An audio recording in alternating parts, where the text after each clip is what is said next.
You bring on my dark to light. I used to be jaded, testing my patience. Some people who walked in and out of my life, but you is so different. This time I'm all in it. Thoughts of the future of you crystallized. Now you're breaking down my walls. I've never found love with no ego. Stitching up my scars. Today's episode is brought to you by On the Back. That's right. We have a great lineup of people to talk to tonight. It's going to be an exciting show. A lot to talk about. Let's get it rocking and rolling.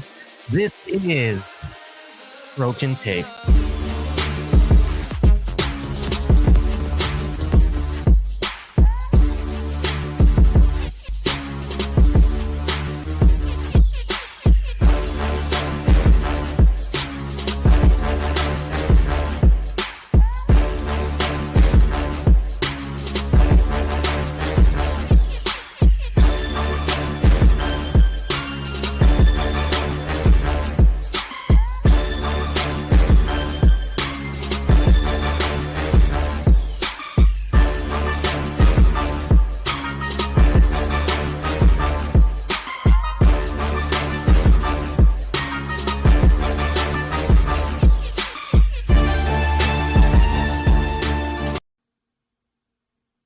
New seasons, new gear. Show the world what it means to be a fan in 100% authentic gear. Fanatics, officially licensed everything.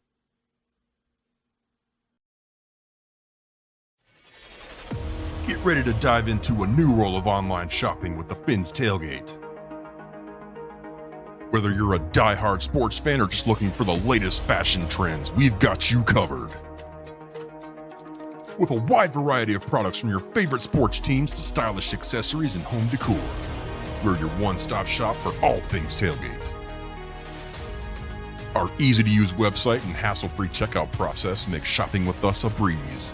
Plus, with frequent sales and discounts, you won't want to shop anywhere else. So come on in and join the party at the Finn's Tailgate, your new go-to destination for all things tailgate.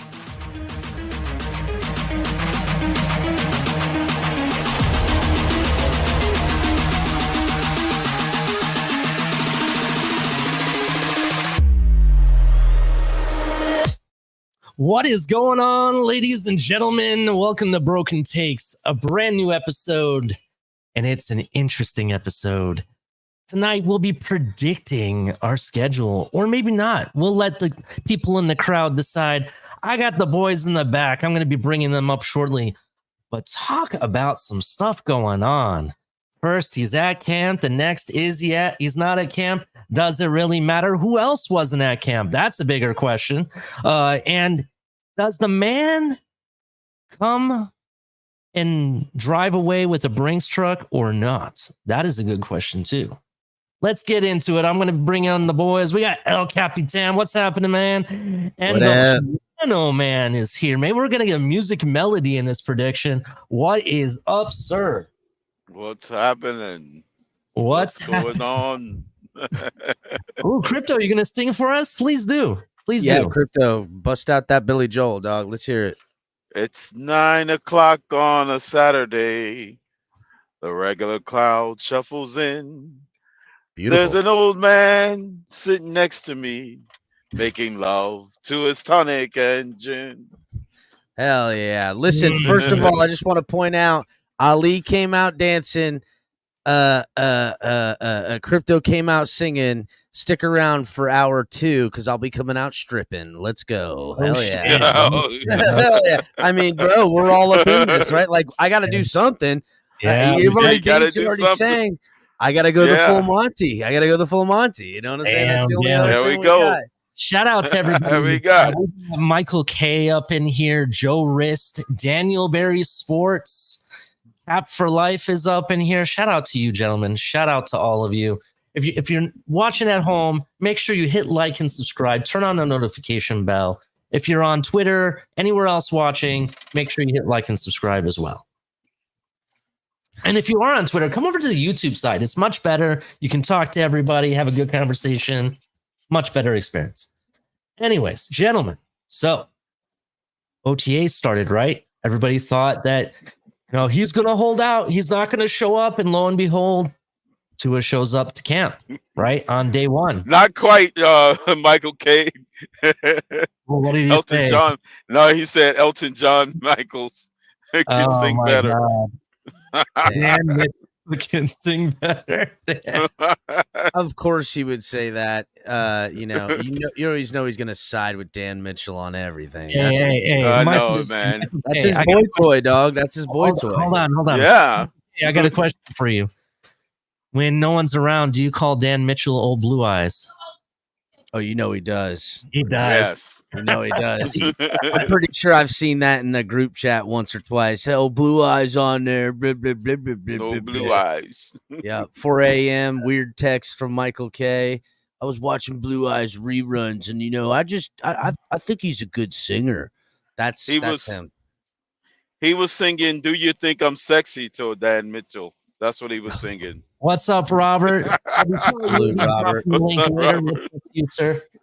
What's up, Robert? Let's hit the like button, everyone. Yeah, hit the like button. What's up, Duke Thomason and Mrs. Centric Gnome? What's up? It's Liz. Is that Liz? What's up, Yeah. Liz? Everybody changes their name from time to time. I had to keep up with Michael K because he kept changing his name every day. Yeah, I know. He's a fucking. Will the real Michael K please stand up? Anyway, let's get into this. So, yesterday we saw Tua show up for camp. Today, not at camp. But hold the brakes before you start flipping out. From what I'm reading, he had complete permission. It was well in advance known that he was going to partake in a golfing tournament. But before you even flip out, even then, why is he not OTAs? There's actually a long list of players that I got that were not at OTAs. Well, before we get on the list, Today's because I specific- am interested to hear the list. I know I've seen it at one point, but I do want to touch on, the Broken Takes theme of this story that you're going at. Where Tua, we heard, he's not expected to come to practice. Ooh la la, he ain't coming. Ooh la la. It's because of yeah. money turning down deals. That's what I heard. That's what everybody heard. We all talked about it. There's those that are like, that's not true. It's not true, which you don't friggin' know. Everybody reported it. It was everywhere. Contracts, está no bueno. Tua, not coming. It's only, it's not mandatory. So it wouldn't shock anybody. The people who said, when he did show up, the people who were like, see, I told you, you didn't. I mean, it's only like schoolyard na boo boo. You know what I'm saying? Because nobody knew, and it wouldn't be a total shock. There would be an overreaction in the community, but it wouldn't have been a total shock. El Cap, I'm sorry, I have to cut in right there. HB, if you're listening, hashtag na boo boo is the next t-shirt on tftgnetwork.com. Mark it. Gotcha. So, continue, El Cap. I'm sorry. You're good. Jesus Christ, my dog just came in here and he is turned the fuck up. Calm down. Oh yeah, is he humping your leg yet? Is he? No, is he don't. humping He your don't leg? do that. He don't do that. Go, dude. Oh, Go, man. I was like, he's humping his leg, y'all. He's humping his leg. No, my dog don't do that. So, he just anyhow. My point was, so we hear the nana boo boo bullshit, the whole thing, but here's the weird part, right? Mainstream media, CBS news reporters, they were the ones who got the story. Now, Originally, they did. there's two ways. All right, dude. There's two ways to look at this, right? Number one, the story was credible because it probably came from Athletes First, right? And Athletes First probably playing a little possum in the negotiation things to put out a report like that, and it come to and have that whole kind of whatever. Rightfully so. We know this to happen.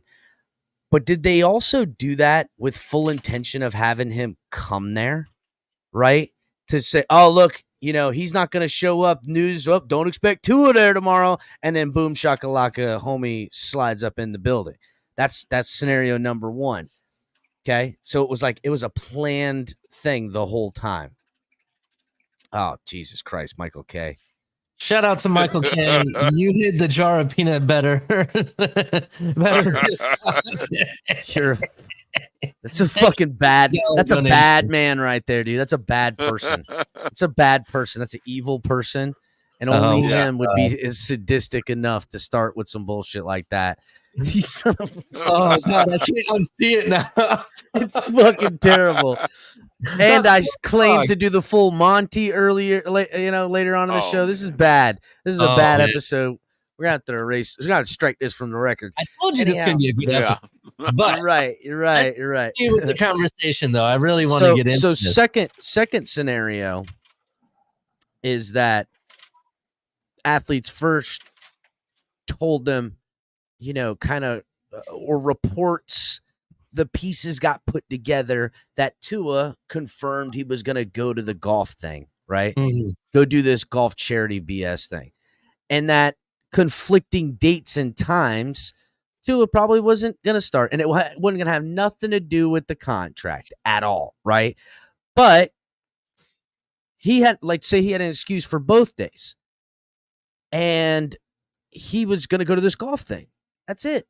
That's what he was going to do. And so they reported, Tua's not coming to camp, and this is the reason why. And I wonder if the Dolphins reached out to Tua and was like, yo, I know we gave you both days off, right? But can you just do us the solid and come in day one so this doesn't look like a thing? That's scenario number 2, right? Just broken takes in this bitch. I know Michael K's done thrown the rhythm off of the take. Appreciate you, asshole. But I understand where you're coming from. I definitely understand where you're coming from, and I agree with you. At the same time, could there be an argument that the Dolphins leaked this information because maybe they're trying to be like, he's not playing ball, with the negotiations or something? Because it could go both ways, technically. Well, we've even 100%. That's what happened. You think it was the Dolphins that leaked it? You think that's what happened with crypto? Okay, and what to be gained, right?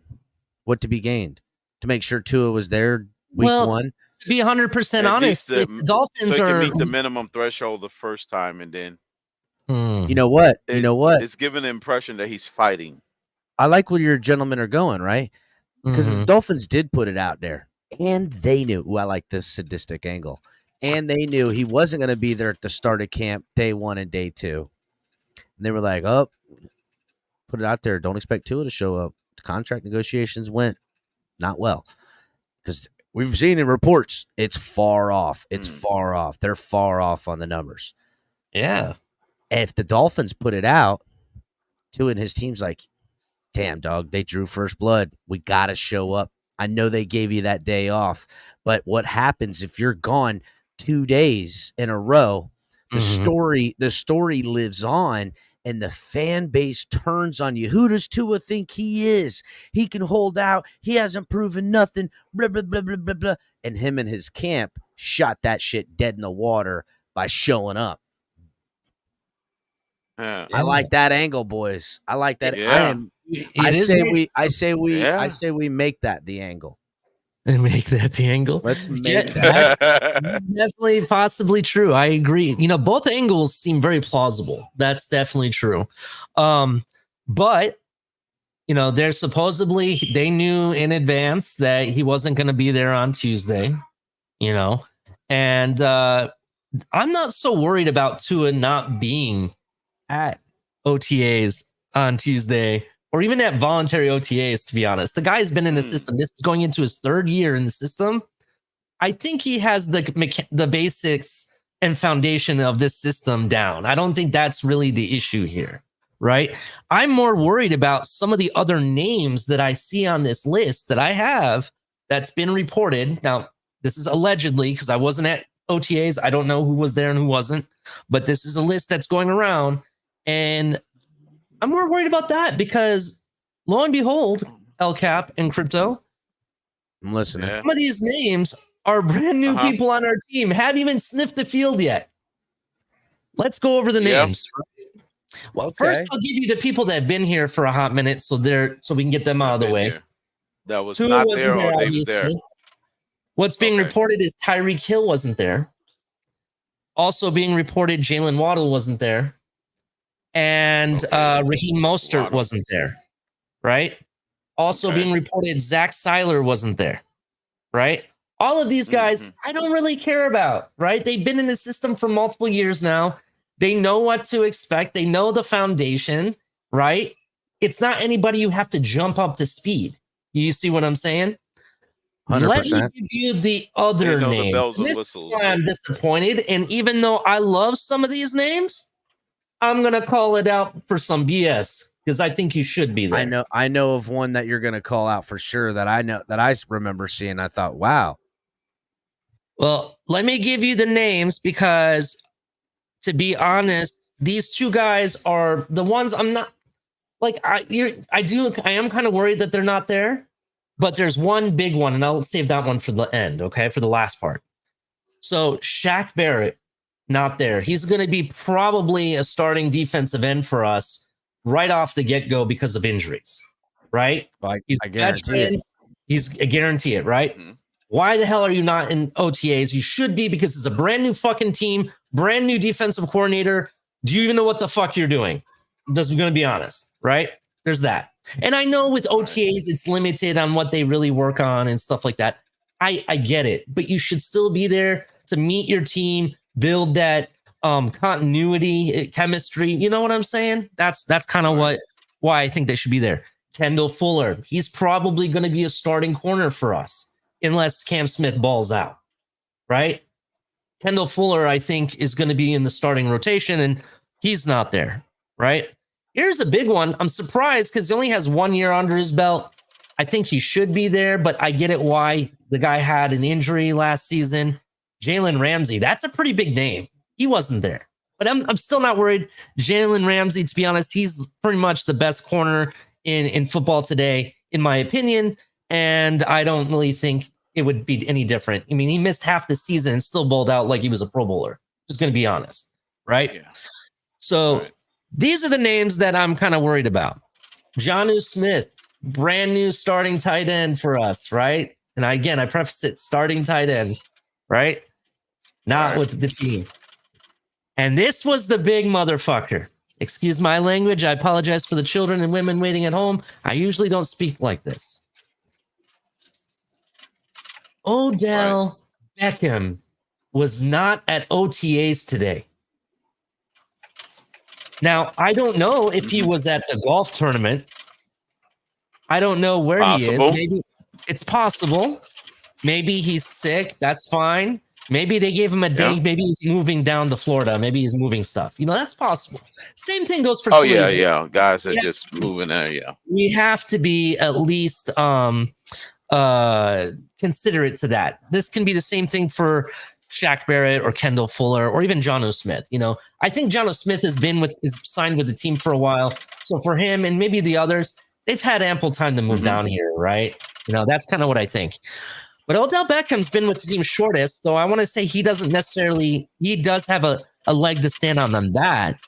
But still, you're going to be, even though you're wide receiver number 3, to me, you are going to be one of the pillars on this offense, bro. A very important position, right? Think about it. It doesn't matter that they have a wide receiver, a receiver 1 or 2, because when those guys go down, you're the one standing there that is expected, right, to step up and be that number 1 or number 2.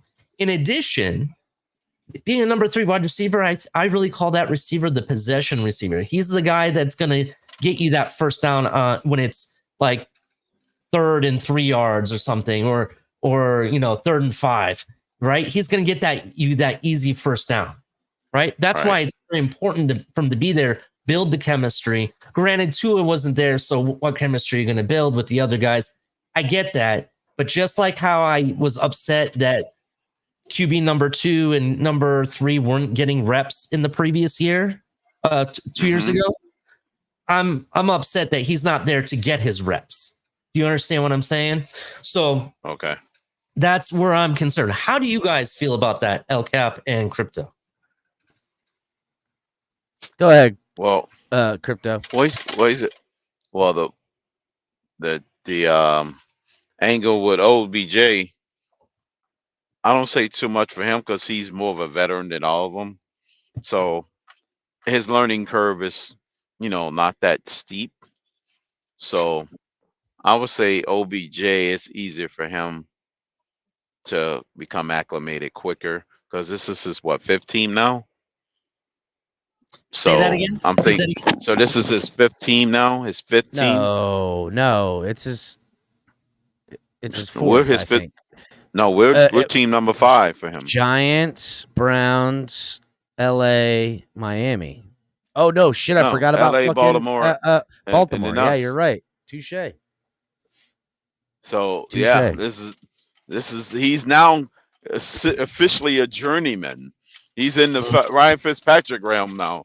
Holy So crap. I apologize to interrupt you guys, but Moss is in the building. What is up, sir? It's been a long time. I haven't seen you. Moss. You said Moss. At you. Yeah, you're Oh, right. okay. Chelsea's in the mud again. I can't explain it. New American owners didn't really make a difference. But hey, at least we made a run in the end where you guys really sunk the bed. You guys should have won the Premier League. I don't know what happened with your team, but it's okay. Shout out to you. Thank you for joining. Soccer league?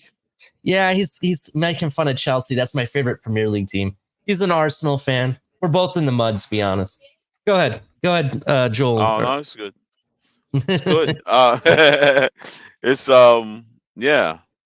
So maybe that's the thing when it comes to OBJ. It's I think he can get up to speed pretty quick since he's been at it 5 times going. So I would think it's a he should be able to get up to speed unless this is his vacation. This is Miami is officially his vacation spot. Stopover. So to your point, Ali, if he's treating it like that, then it's bad. 'Cause Yeah, the that's what I'm. sunshine, the sandy beaches, the jet skis, snorkeling in the lagoons. You Now, never know. I just want to preface it for the people at home before they start tweeting or clipping that we're all upset that OBJ is not there, and come to find out maybe he had a death in the family or anything like that. We're not upset. No, I'm not. No, we're not upset. I'm not.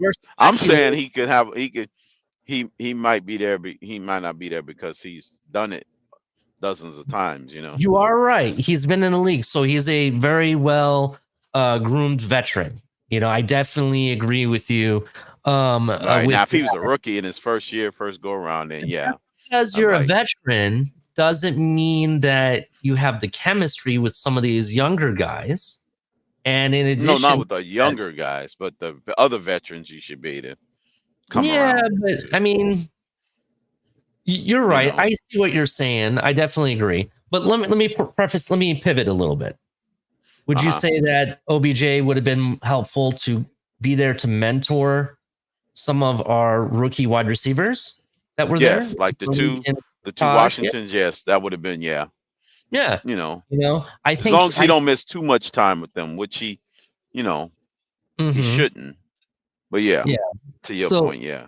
Yeah. So whatever the reason may be, I hope everything's okay and whatnot. I just personally would have loved to see him there.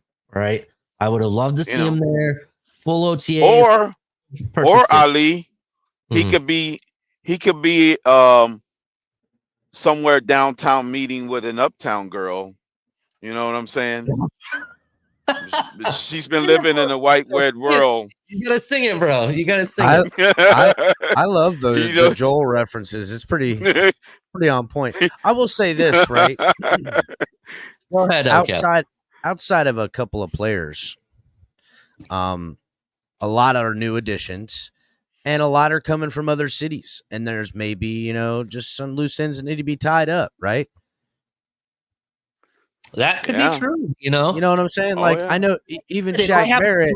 Maybe they gave him a day to, like you said, tie up loose ends. Maybe they're in the process of moving something, something might be going on. You're right. Bottom line, it is voluntary workouts. This was the same spiel I was going to have if people jumped the gun on Tua. It is voluntary. It is not it used to not be breaking news when people didn't show up, right?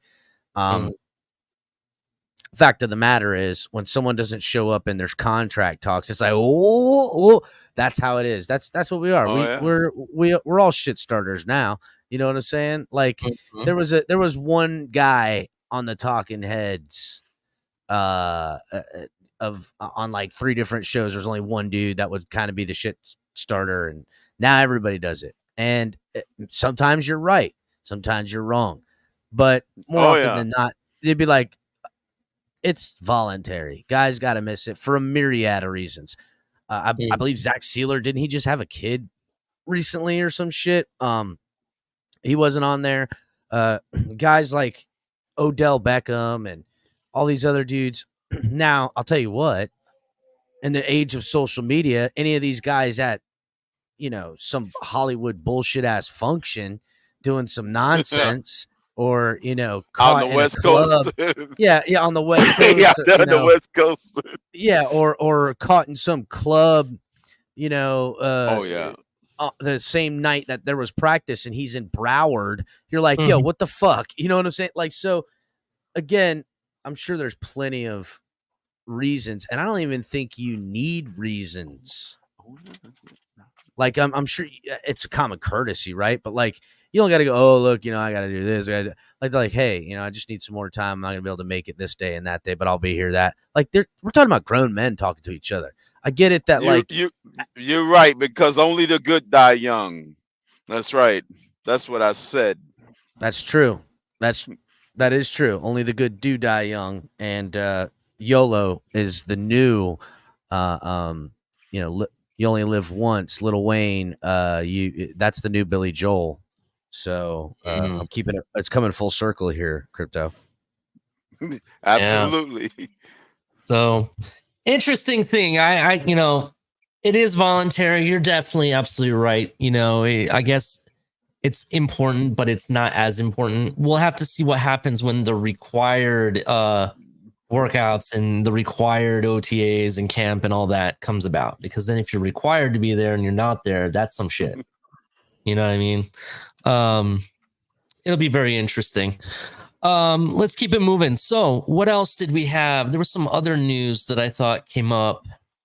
Let me find that real quick, El Cap. Did you have something? Oh, no, I'm good. No, okay. I do see Michael K he's just in it now. Says maybe all that bad Mexican got the scutters. Is that what that is? Oh, that doesn't sound good, to be honest. Whatever. Yeah, had the scutters. What?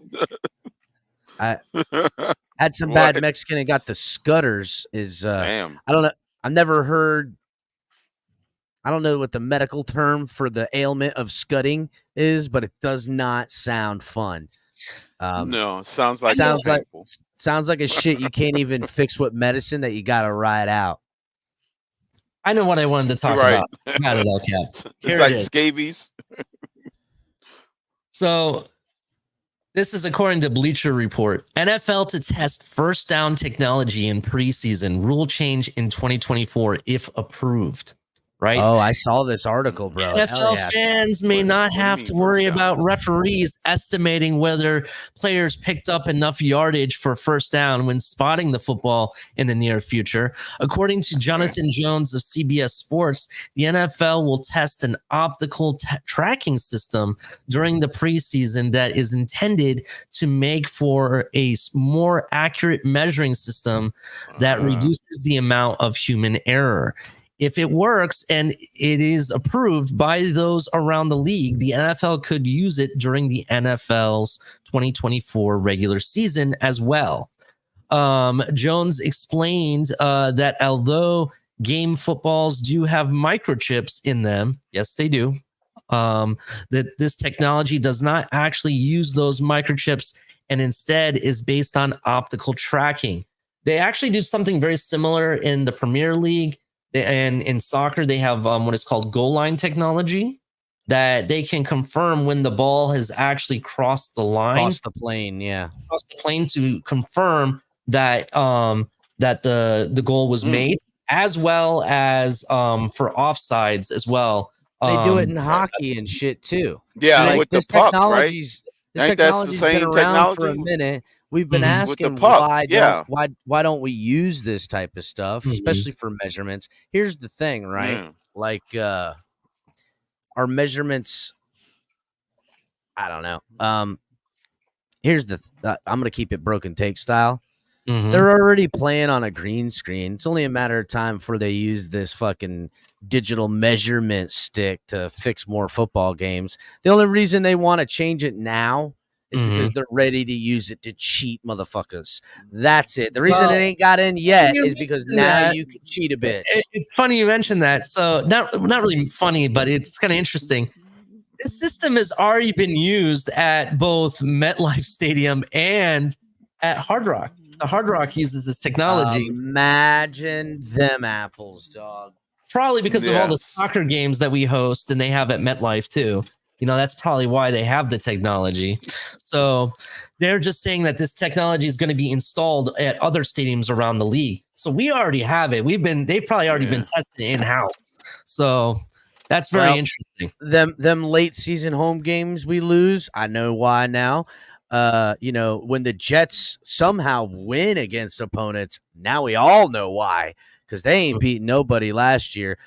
Interesting though. Did you see the Jets? Real quick, off topic. Did you see they're like, I forget who it was, but they're like estimating 14 winnable games for the Jets. I was like, whoa, dude. Like I've seen these Dolphin fans be tripping up in here. They're like, this is Where that easy came 13 from, bro. games this year. Huh? Let's confirm where that came from. And They've yes, been drinking the in same Florida's sauce. like, okay, Maybe the same sauce. Colin Cowshit is the one that is saying that they have 14 winnable games. That's where it's coming from. Okay, all right, I get it. Well, that's that's probably the same. I'm glad you brought that up because that's the way to our main topic, predict or not predict. I'm going to have a PowerPoint I'm going to be putting up here in a moment. Oh, I can't wait, guys. Ali's got PowerPoint presentation. Oh, Ali's got a sick ass presentation coming. I can't wait. We're going to go over the entire schedule and let's actually look at it. Let's analyze it, Crypto and LCAP. Let's go over it and really see if these games are winnable or not. Now, granted, this is not a full deep dive into every team, but it does give some last year's We don't have the final stats. product of everybody. And I also have some information that I pulled up in regards to last year, actually this year's offseason and what teams have done. So I'll give you kind of a brief and then we can analyze the game at each game as we go along. All right. But before we get into that, it's what you're talking about, winnable games. 0 would be good. I think Colin Cowherd is out of his mind for some of the takes that he has. I don't really think he has football knowledge. I really think that he gets his takes from people like Dan Mitchell or people around. I tried to warn you guys. Oh well, they've been jacking. You guys were jumping on bits. him because he made one good comment about Tua early last year, and I tried to warn you guys about that. About Colin Cowherd. He's going to revert back to form. Yeah, right when you thought morning, it was Newfoundland. True. Yeah, good morning. Listen, good. We've known these guys to be taking takes, and I just gotta wonder, right? Like they're like, oh, this was a hot episode. Why was it a hot episode? While they scour the stuff, and they're like, that's why they said some controversial this or made a good astute point that, and they just pick it up. So that wouldn't surprise me at all. What up, Dub? So yeah, what up, Dub? Come back. I gave you the link, bro. Come up when you get a chance, Dub. You gonna do the PowerPoint or are we gonna finish this article? Yeah, let me finish the article real quick. I'm sorry, we got off topic. So basically, like I said before, in a system that has already been used at MetLife Stadium and at Hard Rock Stadium, but will need to be installed in stadiums around the league. If there are any issues or the NFL isn't confident enough in the system, it could push it back to 2025 campaign. Okay. Jones also noted that even while the system is being used, there will still be chain gangs present. However, they will be used as backups, as a reference point for coaches, players, and fans. Thank you for telling me this, because my biggest concern is, just like what we saw in year 1 and year 2 of Mike McDaniel's system, there was times during the game where they thought it was first down, but it was really third down, and they end up getting a delay of games. Will this fix that problem? That's what my question is. I don't know why we're Is it gonna seeing that automatically call problem it downs? at the professional level. How is this happening? Yeah. You would see it on the freaking screen the whole time. They're like, it's second, third, fourth. Like, it was a lot of mess ups this year. And I think to myself, bro, they did it by plain Jane, clock winding down, stop, go, buttons forever. Now it's just like your smartphone, not so smart at times. Like, this smartphone's pretty fucking stupid. They're messing with it, right? And I don't trust it. I don't trust change. I don't like it. I feel like it's always got nefarious intent. In the long run, it always pans out for the better. But in the beginning, I don't trust it. I don't like it. All right, El Cap. Any last comments on this technology? We've been begging for reliability and accountability in everything that the NFL does. Does that bring that to this season or the league? I would say they would solve a lot of problems with all this if they just had somebody watch a broadcast too. I know they have them watching the game, but if they just had them watch a broadcast and see all the shit everyone else seems to see very easily, they could probably solve quite a bit. Actually, I just thought of this with the offside technology that they use in soccer. Maybe they should use that for the offsides in the NFL. Remember how many times they were complaining about the Kansas City receiver was offsides, or it was the Bills receiver that was offsides, or whichever receiver wasn't on the line properly. No way, man. Technology's taking our jobs, Ali. I don't like it now. I don't like it either. I don't like it, dude. They're taking my job sides now. with the receivers, yeah. That was Did Kansas City lose a game like that? We keep this up. Skynet's going live. Yeah, Skynet's going live. Or the Bills was there. I ain't about it, boys. I'm not about it. All right, gentlemen. Let's get into this this presentation. I am going to share this, and El Cap, I'm going to have you share it on the screen. Do you have controls? I got it, buddy. All right, give me a second. I'm going to bring this up, and let me know if you see it in full screen. Oh, yeah, you're good, dog. All right, so what's your prediction? Today we're going to be talking about the 2024 Miami Dolphins schedule preview, but technically, this is more of a prediction. We're going to be talking, and we're going to look at each game and give our prediction with a little bit more education, right? Yeah, we're gonna measure it up to the competition of last year on the stats. It's a dude. For all y'all that are watching this episode right now, you're gonna feel well more informed. Now, all this stuff will change, Ali, as the year goes on. But as far as a baseline right now, you couldn't have a better starting off point, Ali. This is great work. Yeah. So, what does the schedule include, you might ask? Let's look at it. The schedule includes the entire AFC South, the entire NFC West, 7 playoff teams, and a Super Bowl contestant. Right? That sounds really tough right off the get-go, right? This ain't no walk in the park season, it looks like, right? Well, so let's I mean, I'm sure you're going to break it down potentially, I would imagine, but like the entire AFC South. And it's a second place schedule. That's the Bengals, excuse me. That's the Jaguars. That's CJ Stroud and the Houston Texans, which have made a miraculous 1-year turnaround over there. That's the Titans, who beat the Dolphins. Albeit now they seem to be even less of a team than they were, but they got a whole new coach, whole new thing. Who knows what to expect? And then the Colts, which I don't think anybody's got any film on the Colts because who knows what they're going to be with AR-15. Don't forget the 49ers, who were the Super Bowl contestant. Well, I was just going down the list. So the AFC South, you know what I'm saying? To your point, yeah, the Super Bowl contestant, That was a meaning the competitive. 49ers, the student takes on the teacher. You know what I'm saying? Like, there's a lot of narratives here.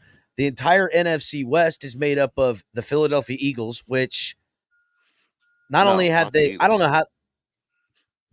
Oh no, I'm sorry. I'm thinking Said of the Eagles. I mean, yeah, Niners and the Rams. excuse me, the Niners, the Seattle Seahawks, which I don't think they're going to be Yeah, all well, that great. I think The Rams. everybody's And I then think there's Cardinals. everybody's circled that Cardinals game for Kyler Murray, Tua Tagovailoa 2.0 matchup. Will the Cardinals be rematch. looking for vengeance? Will Kyler Murray, Yeah, 3-point edge. Well, we experienced the Marvin Harrison Jr. effect. That's a good question. Very good question. And then finally in that division, as we said, the Rams. And the Rams, McVay. I mean, look, all the Shanahan guys going against each other this year, dog. It's going to be interesting. Yeah. What are the 7 playoff teams? I know we got obviously the Bills. We obviously got the Niners. I believe Cleveland was there. Texans. Who else do we got? Yes. The Rams were there. So that was 5. Rams. Yep. Who else am I missing? Green Bay was there, weren't they? They were in the playoff. Yeah, So Green Bay was in the playoffs. Yeah. And then there's one more. Crap, who is it? What's that? I can't think of off the Green top Bay. of my head. We say Texans. We say Texans. Texans. Yeah, we have. Yeah, we've got Texans 6 is, right now. from I'm there. trying to think of it too, buddy. There is 7. I counted. Let's go through the schedule though. Let's stop waiting and let's get into it. Yeah, let's do it. All right. So first off, you got week 1 versus the Jaguars. Their record last year was 9-8. Their offensive average yards per play was 5.2 yards. Average. Not playoff teams. You're talking about teams with winning records. That's what you was probably thinking. No, he was talking playoff teams, and someone put it in chat. Do we play the Steelers? No, we don't play the Steelers this year. I think I may be wrong. I may have messed that up. Teams with winning records. Yeah. I'll mark them down. We'll come back to it. We finna find it. Oh wait, did the Colts make it in the fucking playoffs last year? No, they didn't. That's what I'm saying. One time. There's teams with winning records is the thing. Let's actually go over it. So we have they average about 5.2 yards a play. Their average yards per reception is 10.6 yards. Average yards per rush is 3.6 yards. Their defense compiled 40 sacks, 10.8 yards per pass allowed, and 4.2 yards allowed per rush. Man, that defense really let them down, huh? Yeah, that's the question mark. Have they done enough this season to build that defense up enough? So there's a couple factors with that, Ali. Number one, we know that Trevor Lawrence was injured, and I don't think Trevor Lawrence is super dynamic, but I think he's got great vision downfield, and he likes to sling the rock, and I think he's got enough of what it takes. I don't think he has super sharp skills one way or the other, but he seems to be building his craft. He'll come back healthy, right? I think their offense will do fine. I think. Is their run game improved? I'm not too certain. They're going to need that week 1, but they're probably going to come out and lean on their strengths on offense. They're going to come out with Trevor Lawrence and try to air this bitch out, right? Try to be as balanced as possible. They're going to lean almost like the Charger game we had last year. That's what it's as far as their defense. Even if they made wholesale changes, week 1's the time to face a defense that may correct it with their coach. Well, that's the other Josh Allen we got to face. That's real tough. So, but again, as far as a week 1 matchup goes, right? It's the time to catch their defense not settled in, and them leaning on their offense, and think about how Miami comes out hot early in the season. We are in for fireworks, just like Miami and the Chargers week 1 with this Jaguars matchup. Mark my words. Yeah, Yeah, it'd be it's a a very similar two-point game. game. It is a Yeah. very similar game. What I will say though is just some Yeah, things to keep in fireworks. mind.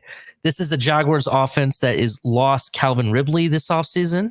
They also lost Zay Jones. And then for people that don't think Zay Jones really Zay contributed, Jones was clutch as fuck, dude. he was clutch when he was healthy. And that's why I think that they'll be very interesting. Well, where did Zay Jones go? He went with the Chargers, though, right? He Yeah. went with But Arizona, I believe. I think they- he went. Oh, maybe he yeah, did go to one of Chargers. them. Either Yeah, Arizona or Chargers. Chargers. One of the two. One It of was the the two. Chargers. Yeah.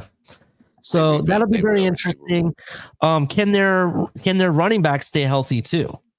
I can't They think got of a his good name running back necessarily. room. ETN and the other guy that Yeah, but hasn't he Josh, gotten what's his injured the name? last 2 seasons? There is some factors Not- though. I mean, not look, him, yeah.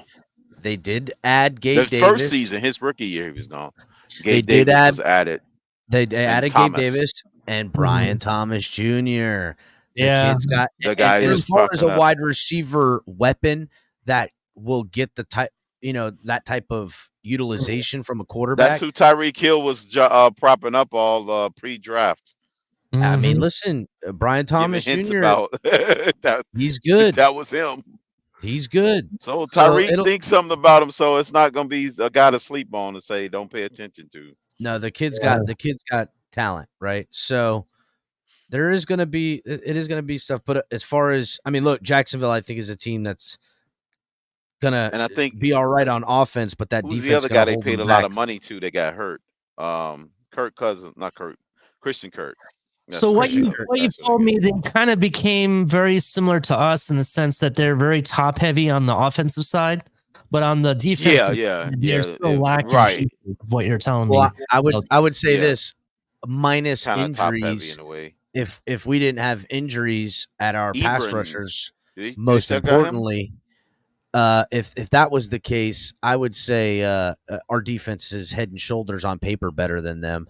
But because we're expecting to roll out with both of our starting pass rushers out with injury, I would say it's a little bit more Yeah. because we've got new additions with They got Shaq an Barrett, interesting the rookie Chop Robinson, and we've got these new linebackers, all over the place. We got to see how all this shakes out. We Yeah, I don't have heard- Xavier Howard on this team. Yeah, You know what I'm saying? There's a lot of question marks with our defense coming in, and also obviously a new defensive Yeah, coordinator. that's why it's going to be So a there's a shape-up lot. for. Speaking of, I'm looking at a 44-21 type final in this Mhm. first matchup, something like that.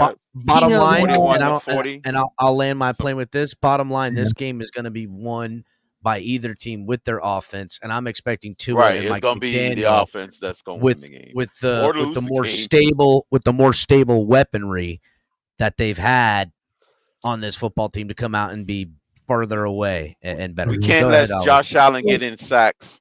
Or let be me disruptive. just say this real quick. I will say, you're definitely right. We do have a bunch of linebackers, and actually, speaking of one of those linebackers, the guy that we got from Cleveland, I can't think of his name top of my head. I saw Right? what was his name? Something right. Week Can't one remember. is a must-win already right out of the gate when I think about it, because the next week we play Buffalo. We can't afford to go down 0-2. Or no, With a loss. Was it Jordy Brooks? So, Not this Jordan is a Brooks. He's from huge game. Seattle. The guy we This got from Jacksonville Cleveland. I game. can't think of his name. But I read somewhere where he looked good in OTAs, and I have a feeling that maybe they'll give him the orange jersey tomorrow. We'll have to see. What happens with that. Are they giving out orange jerseys now, Ali? Oh yeah, they're This already early? giving them out. Bro. Yeah, they're already Oh, yeah. giving out. Cater Kahoo was Participation today. trophies Yesterday was David Long Jr. We'll see who they give it to, but it'll be very interesting. I definitely agree with Crypto. This is a must-win game. You have to start the season. We're at home, Right. Exactly. You have to set this game would Right set out the gate is a must. you definitely want to have confidence going into our next opponent, which we'll get here in a moment. Anthony Walker Jr. Yes, Anthony Walker Jr. I heard I thought it was right. It was Walker. My fault. Yeah, I heard Anthony Walker Jr. look good today in camp. I saw a video or two of him, and he looks like he's putting in some work and dedication. So shout out to him. He And looks it'll good. be very He interesting. had an interception. I've heard our linebacker group from people that are closer to the team than even us here are saying that they have seen improvement. They think we have an upgraded linebacker group. They look much better and refreshed. Did someone just pop in? Who was that? Yeah, KP slid up in the crib. Go ahead What's and happening, KP? We got the Yeah. PowerPoint from Ali here right now. We're just going through the season, week 1. We just started. Yeah, I was trying to get in before you guys got going, man. But yeah, man, this is really good stuff, Ali, man. Very impressive, bro. Awesome stuff. Definitely. Let's keep it going. So my prediction for this game, I think Miami does win this game, but it's not going to be any walk in the park. I'm going to go ahead and say that we win this, and it's going to really be like a 28-21 type of game. That's what I'm going with. Yeah, I agree, Ali. I mean, this is a bloodbath, an early season bloodbath. Jaguars are going to want to bounce back strong, right? And they want to start, on their way back to the playoffs. This is a vengeance tour for Trevor Lawrence, so they're gonna come correct. And if we're who we say we are, then we need to be able to match them and overcome. So yeah, absolutely. I predict a bloodbath here. This is definitely a must-win situation. Schedule makers, man, they really gave us a chance to redeem ourselves. Because if we don't do it this time, man, it's crazy. Well, I don't know about redeem ourselves, but I would say this: schedule makers have really. I'm talking about as far as how they arrange the schedule. Backhand is real tough. The first ones is kind of like I don't think it got nothing to do with that. I think as far as them lining up, here's another thing about it is that schedule's got to be a little easier. We got a lot of good young quarterbacks and young teams coming up. The landscape of the NFL from the last 5 years has really impacted and changed the landscape today, right? That draft, those couple of drafts from Lawrence, Tua, Herbert, Burrow, and a lot of these other dudes that are sprinkled in around there. It's a lot of good matchups that they can, Hurts. They got these great matchups now. Yeah, I mean the league is getting younger and stronger, faster and better. I mean, shit, even Devontae Parker retired crypto. The league is getting better. We can praise it just for that. Mm-hmm. I know. Let's move on to week 2. I get it. Let's move on. Let's keep it moving. So week 2 on a Thursday night primetime game, we're playing Buffalo at home, right? Short week this week. So we're going to have to be on top of our game going into this. We're only going to have maybe 3 days to prepare, if that. Their record last season, they won the division, unfortunately, 11-6. Offensively, they averaged. I didn't know they had 54 sacks. Is that right? Yes, 50, that's per NFL.com. I looked it up. So 5.8 yards offensively on average. Average yards per reception was 11.2. Average yards per rush is 4.3. 54 sacks, 10.1 yards per pass allowed, and 4.6 yards allowed per rush. So what I'm seeing here is very similar to us. Offense, a lot more higher on the offense and a little bit lesser on the defense when it comes to the passing defense, what they're allowing. We have to remember Buffalo is now, their team has changed a lot. They let go of a lot of players, some that we went ahead and brought in. They brought in new receivers. Stephon Diggs isn't there. Gabe Davis isn't there. They have, what's his name? Keon Coleman. Yeah. That's there. I don't even know who their other receivers are. They got the guy from the Redskins, Curtis Samuel. They got Mac. They got old Mac Holland or whatever the fuck his name is. Yeah. They're really the Mac Burger consistent receiver. I actually respect that man, so I expect him to be formidable. Keon Coleman. Somebody tells me that he's good, but he's not necessarily have like the top end speed. I don't know if that's true. I haven't watched enough tape to really know Keon Coleman because I wasn't really scouting him, but I don't know. Curtis Samuel has Devontae Parker disease in that when he plays, he's productive and a centerpiece, but he's more often than not hurt. And not That ain't no available. lie. When So that'd he's be secure probably be starting. when he's getting loose from the slot because other guys are getting attention on the outside and he's not taking those hits, he can really do damage. Yeah, I think but secure would when be they their put him on boundary the guy, though. outside against those bigger corners and they're Right. putting hits on him, you're right. He always does go down, but he is a weapon. He is a weapon. And But I don't one know. thing- I mean, one thing I would say though is though they have retooled, if you want to call it, because I'm not even gonna say retool, I'm gonna say they're trying to rebuild their wide receiver room because Yeah, I they try really reorganized. to think me, there's a the wide massive- receiver room, The- I wouldn't call this a rebuild I- right now well, for their wide receiver room. I would say that It's this is a reorganization. Bro, well, that's no. Structure. 100% honest. If you really look at it, let me just land real They quick. none of the Moving guys chess that they pieces got around. they're building with. Really? Well, yeah, I understand, but the reason I say it's a rebuild is because Other the than fact brand that new they younger brought in receivers. Keon They Coleman, younger. right? Yeah, they are younger. They're going younger. Yeah. And then the other two guys, Curtis Samuel and Holland, I'm sorry, but there is a big Holland's the difference veteran in of the group. talent Yeah. when it comes to Stephon Diggs versus some of these guys. You know what I mean? There's a drop off of talents, is what I'm saying. Now, Well, here's But how where much if you talk about and let me collectively, just though, finish. I'll if let you they're guys gonna do interject. I'm that? sorry. This is where I think their philosophy might be going. You look at last year, later in the season, and this is what really took off for them. They finally realized how to run the ball effectively with Cook, right? And that is what I think that their philosophy is going to be. You're going to see a lot more running, right?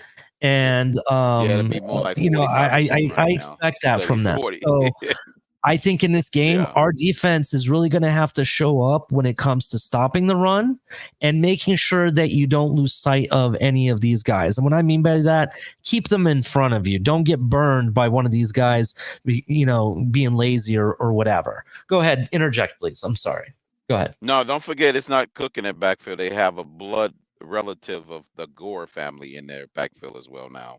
But is he going to stay on the team? He was if undrafted. he makes the team, yeah. A couple thoughts make here. It's Number nepotism. He'll make it. a couple thoughts. Number one, Nepotism. this season is really a crucible for us in that it could go either way by this point. Meaning, if we're 2-0 after this game, everything's flying high, things are looking great. Tua's if he's not signed already, re-signed already, this will, that'll serve him well. But if we are 0-2 at this point coming out of this game, I mean, heads, the pressure's going to be maxed out. Now, as far as Home what's going on with games, too. Buffalo, Home games Yeah. too, buddy. as far as Yeah, what's home going games, on, yeah, it would be, yeah. Yeah. yeah. As far as what's going on with Buffalo, I think what we're witnessing in this phase of their evolution is a coronation. When they removed Ken Dorsey last year, I think they gave the reins to Josh Allen. This is his time in his prime. They've given him the reins to create their offense. He already was a budding talent. I mean, say what we want. I know we hate him as Dolphin fans, but I think they basically he's the king of Buffalo right now, and he will take them as far as they go. And the offense is shaped that way. So, Diggs stood in his way, as a challenge I for kind of top disagree dog. with that, bro. I kind of disagree with Okay. that. That's I fine. don't know. That's fine. I'm not saying that he ain't king of that castle for certain, right? But I Mhm. also think that whether they've convinced him or are implementing restrictions to counterbalance. I'm erring more towards what Ali says. They want to be a more run first Balanced. type balanced football team, and they by just the weaponry they have going a little bit more. Well, him Well, being kind of going to of the running, body type that Miami they're not has, taking right? And him how does out. Miami utilize their weapons? They create throwing lanes off of play action, off of pre-snap motion, and they create these small box windows, and they want him to facilitate kind of like this with a balanced run game, then tap into the Josh Allen, go out there and make football. The question is Josh Allen going to be able to execute as a more system-styled offense? We saw the run game work out for him just on power alone, but is Josh Allen That's what it looks like. They've got these more, type of wide receivers. Not saying these guys aren't going to try to stretch the field and run loose or whatever, but it just looks eerily similar to the body type and the style from this weaponry that fits that type of offense. Are they going to come out here and just go physical? I don't think they're going to come out here and go, 4 wide. Let's sling this rock empty set. I don't think they're going to do that. I think they will and can. 2 to 3 wide receivers I'm just saying that if you saw what happened when they quit using Diggs towards the end of the season, and towards the middle of the season, really, and phasing him out, they felt more comfortable with that type of game. They're hoping to have their cake and eat it too. And I've watched a million teams do this. It's why it's so hard to win in this game and why it ultimately takes a decent amount of luck to even get to a Super Bowl, much less win it. So I'm just wondering if that's the case. And if that's how they come out trying to be balanced against Miami in week 2, I don't give a shit. Remember, it's a home game for Miami. They got to travel on a short week, and I don't care that it's a night game. It's hot. It's hot.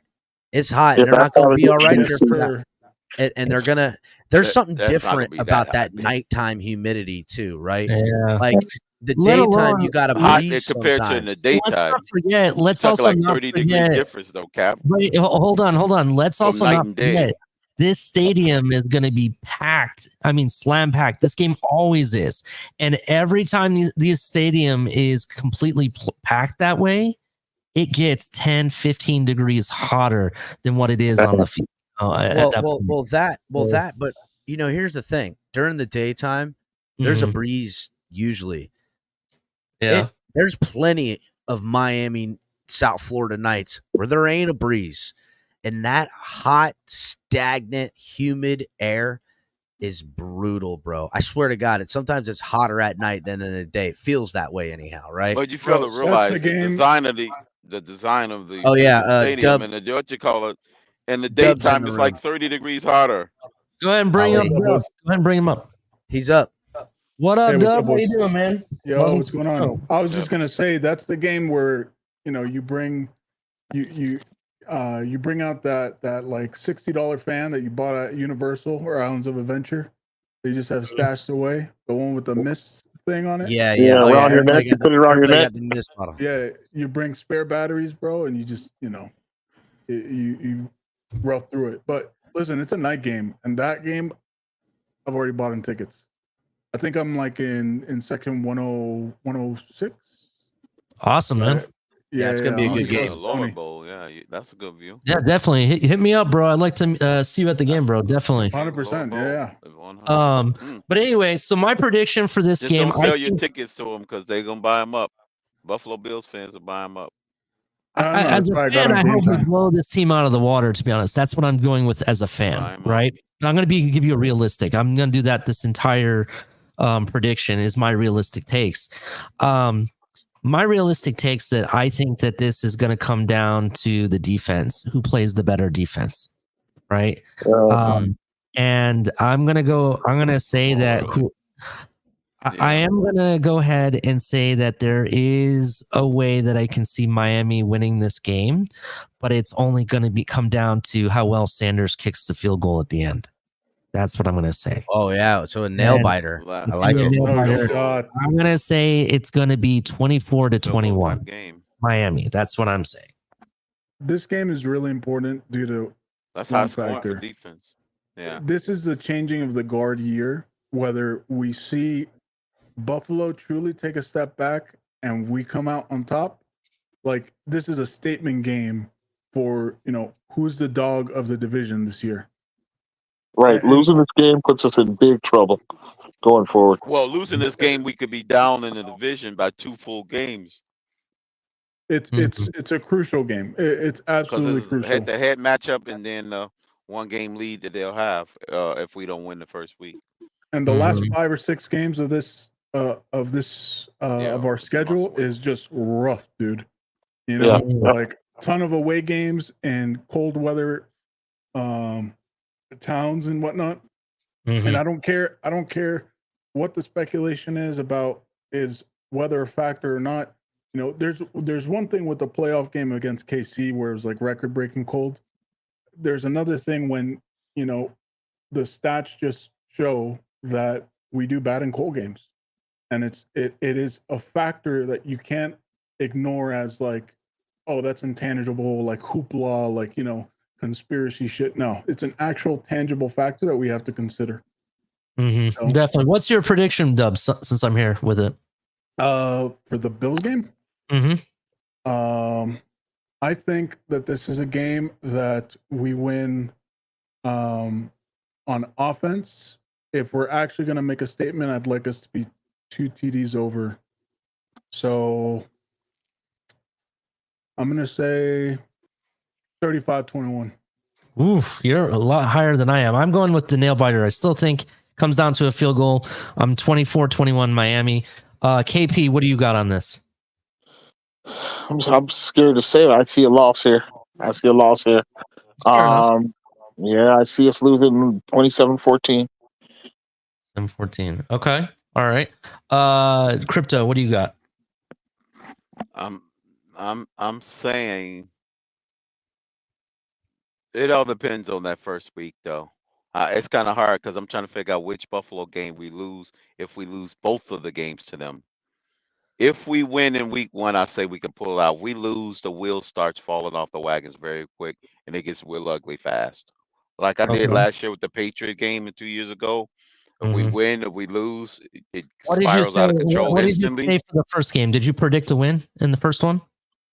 I did, which I think we could probably get the split by beating them, edging them out. But if we don't, it gets out of hand. I'm gonna go with the fact that you said that if we win the first game, then we have a chance for this game. I'm gonna go that you're saying that we win this game because of that. Then but we I can do, use the momentum on a short week to beat them. Spoiler: I do agree we split the season with Buffalo. To be honest, that's what I do think. Let's keep it moving. It's all on that first game, Ali. I'm thinking that spearhead the season. Yeah, that's momentum. That's where the momentum should be generated. Right out the gate. Bro, the Bills are like super diminished. Yeah. All right. Never mind. We're moving on. Okay. I guess El Cap isn't here. I won't be able to go to this game. All right. Let's go to the next one. Seahawks. Must win game, in my opinion. I think we do win this game. I know it's at Seattle. They finished the season 9-8. Offensive yards, they were 5.5 per yards. Average yards per reception was 11.2. Average yards per rush is 4.1. 47 sacks, 10.9 yards per pass allowed, and 4.6 yards allowed per rush. I think we can win this game, right? I think they have a new coach, I believe, over there. Yep, brand new coach. And I think that we may see some of that rookie mistakes that coaches make, obviously. They do have some good receivers, and Jigba Smith is there. I believe they still have Tyler Lockett. And who's their other big-time receiver? The freak in the gym. What's his name? Metcalf. DK Metcalf. DK Metcalf. Yeah. DK Metcalf. Yes, DK Metcalf is still there. So they definitely have receivers. But is Geno Smith the answer? That's my big question mark. Now, remember in the last episode, and even in yesterday or day before yesterday on Captain's show, we talked about places that Tua could end up as a possibility if he were not to re-sign with Miami. Again, we're not trying to start a story or anything like that, but if that ever happened, Seattle was one of the teams we had talked about. And is Geno Smith the answer? Do we get the Geno Smith from 2 years ago? That's the big question, right? And can their defense stop? We've taken a few players from them. Have they done enough to replenish their defense to be able to stop our speed and our offensive juggernaut? That is the question. Let's start from the top. Dubs, what are your thoughts on this game? I think this game, I have us going like, this is probably going to be like 28 Dolphins, 21 Seattle. They were a really balanced team last year, just offensively and defensively. From what I gathered, especially like some of the stats that I was taking a look at on PFF. during like draft time when I did all my work. Another thing to keep in mind is they were actually like, I think they were like the top team in special teams last year as well. So this is going to be one of those games, kind of like, I'm not going to say like games are decided by special teams, but I mean, let's be real. Last year, there were a lot of plays on special teams that if they would have gone another way, that entire mood of that game would have been swung in a different direction, and we could have been talking about completely different outcomes. So I think that's going to be the game where I'm going to be like taking a look at, okay, where's our special teams at? Like, are we much improved? Like, is how's the team looking like? Is Sean Neal or Sion Neal, this guy that we got from Buffalo, gonna pop off? That's a game that I'm focusing on special teams with. Just real quick, I'm going to tell you that it's really cool that you brought up special teams, because this year we get to witness this new kickoff rules, right? What players are going to step up and make that a big thing? That's a good question. Yeah, remember with the draft, this guy Malachi Corley, and the Jets picked him up. That was one player that, even though I don't think that Nathaniel Hackett can actually use him correctly as a traditional receiver, after the rule change and them picking up Corley, I can see why they took him. Malachi Corley is actually in a much more advantageous situation due to that kickoff change than he would have been without. So the Jets games, that's the guy that I have circled on special teams. Like, we're triple teaming this guy because he has the opportunity to just break off just due to the nature of that kickoff. I don't want us to get into like analyzing the kickoff rule because it's kind of complicated, and unless you see it visually, it like doesn't really make sense. But yeah, definitely something to keep an eye on. And going week to week, what players can take advantage of that best? It's going to be the first time we see it across the league. Yeah, very, very good points. KP, what do you got on this game? Yeah, like I said at the start, I think it's a must-win game. I've got us, 0-2 coming into this game. So if we're going to resuscitate the season, it's got to be here. And we should have every opportunity to do so with a rookie head coach, a first-year offensive coordinator. Both of those guys, Mike McDaniel, Ryan grew up coming from college. So we should be able to win this game and win it decisively, get some momentum back on our side. And we need to go on a streak following this game. There's no excuse for losing this game. This must be a W if our season can be salvaged in any way successful. I agree. Right. I agree with that. What do you got, Crypto? Yeah, I would say we bounce back and win this one. Yes, we pull it off this one. Very, very interesting. I would say real quick, Ali. I'm gonna give you a preview. We're gonna have a deja vu part 3 this season, unfortunately. Okay. All right. Go ahead, El Cap. I would say that a loss week 3 to this team, where the Dolphins are projected to be the type of football team, type of expectations, would be an absolute, like, I have us winning the first 2 weeks. I have us definitely winning week 3. Whether they win week 1 and week 2 or split or lose both, no matter how you slice it, a loss to the Seahawks with this Miami team would be disheartening, to say the least. Yeah, I definitely agree. Actually, I wouldn't be too sad because they were a playoff team, so I wouldn't be too sad. That actually might be the 7th team we weren't thinking of. Yeah, I think that is. And to me, I'm sorry to say, it was a cute story, all that stuff, fine and dandy, right? They overachieved in a division where, the Rams weren't the Rams, as you knew. They got a hold of them early. Cardinals weren't shit, and they beat the Niners, right? They did beat the Niners. Shit, I forgot about that. They beat the Niners. But I still have zero faith in that team. And to me, all of everything's gearing up for, hey, let's try some new shit out. And work it out. You know what I'm saying? We cannot let this be last year's Titans game. That's my opinion. I think we should beat them. We played them enough for the Titans to be the Titans game. That's why I'm never picking us to beat the Titans. No, I'm not.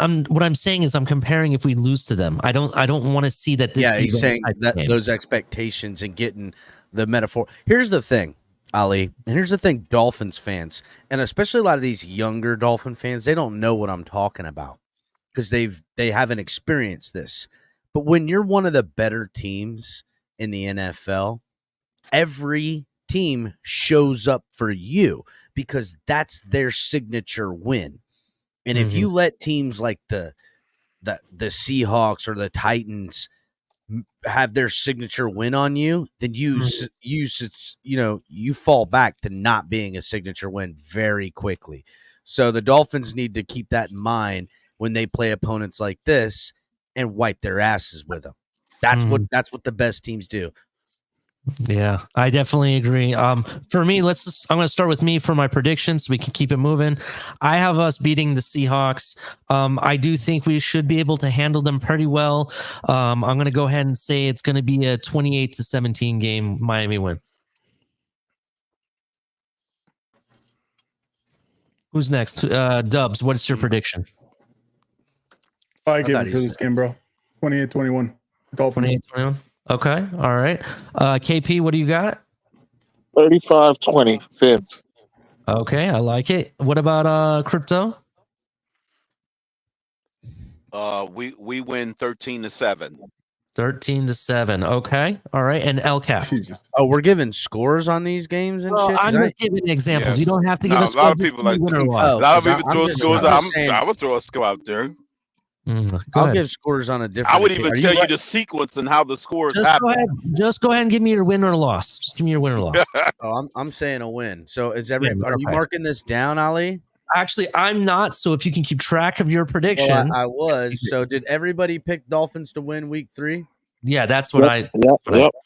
I did, and I picked them to win, but I won't be surprised if they would have dropped it. It's all right. Well, I don't care what your surprises are, Crypto. Keep the facts straight, damn it. Yeah, just give me one KP, team did you lose.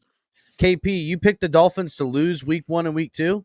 Always sir. lose. Yep, I got us Okay. 1 and 2 right now. One game Yep. you had no Okay. business losing. That Damn. happens all the time. Crypto, You guys what have was- to figure that out. Crypto, what was your week 1 and week 2? He has wins. 1 and both. 1. Oh, Okay. it's 1-1. You've changed your mind. Okay. What We was lose it? At to a the- whole game? Wait a We minute. I'm lose to sorry. the Bills. You said we could win Yeah, the that's Bills right, yeah. game if we won the Jaguars game. That's what you said. Okay. Yeah. So it'll All right. be the first 3 then. Okay. First All three. right. All right. Ali, Dub, what do you got? I got us 3-0 in the first 3 weeks. 3-0. So All yeah, right. first 3. Okay. Okay. And Dubs, what do you got? Yeah, same. 3-0. 3-0. All All right. Let's keep it moving. Now we get to the Titans game, week 4. Oh my God. They were 6-11 Get last interesting. season. Offensively, they averaged 4.9 yards. Average per reception was 11.6. Average yards per rush was 4.2. That was all They Deion. had 45 sacks, 10.8 yards allowed per pass, and 3.8 yards allowed per rush. How dare we let these Titans come up here and fool us? How dare we? Right? Is this game in Miami? For it. I said This they game don't. is in They Miami. didn't fool us. Unless I'm wrong. Let me check that. Now I got to check. Now you got me I'll- questioning the schedule. Well, I see it says versus Titans. That's a so I'm Monday just night game. assuming that it It should be in Miami. I could be wrong though. but So, I'm so gonna here's the Yeah, thing, yeah. right? That's a versus Monday is night at home. game. That's why I say the schedule makers try I to give us think a the deja Titans- vu like schedule, and they did. It'll be a deja It vu is like in Miami. I confirmed. Okay, I think the Titans, right, will probably be a better team than they look. You know, Mm-hmm. they're going to win games they shouldn't win. They're going to lose games they shouldn't lose. And ultimately, it's going to be a losing record Cap and a is every team in growing and itself. season in which they're going to get all of the data they absolutely can out of Will Levis on whether or not they need to target a quarterback in 2025 draft. That being said, right, Mm-hmm. the Titans will face a Miami Dolphins team that better be out for blood. You know what I'm saying? Revenge that- game. I got it. An absolute the Miami Dolphins offensively and defensively, and this is the week I'm picking for Phillips to play. Whether he's played already or not, this is the week Phillips is playing at full strength. Oh, and wow. I think that that's going to be a huge factor. And I think this defense coupled with this offense is going to look to. I don't want to say it's a statement game because it's Titans, but I'm looking for them circling this one, thinking this is a Broncos type of situation. They're gonna run them off the fucking table. That's what I'm picking on this one. I could see them kind of back and forth, maybe That's all emotion speaking. maybe having some stuff with the Seahawks in week 3. Well, let's before you go further into that, because I want you to just remind you, this is also a Titans offense that just retooled their wide receiver room that includes DeAndre Hopkins, Calvin Ripley, and now Tyler Boyd. Absolutely. Those are some names, and you got to be careful with that. They've gotten better. Now, there is a big drop off at running back, in my opinion, because they don't have what's his name anymore. Derek, right? Derek Henry. He's not there anymore. And so there is a big drop off there. And will Levis, or Mr. Mayonnaise, as I like to call him, right? Will he have a sophomore slump or not? That's a question. I think this game those wide is going to receivers are be insurance that he won't have a slump. okay. Go ahead. This game is going to be when we see the facelift that this defense is supposed to be. This is the game right here against the Titans. Yeah, Dub, I'm right there with you, dog. Go ahead. It's just, with Chubb, with Phillips coming in, where's Chop at?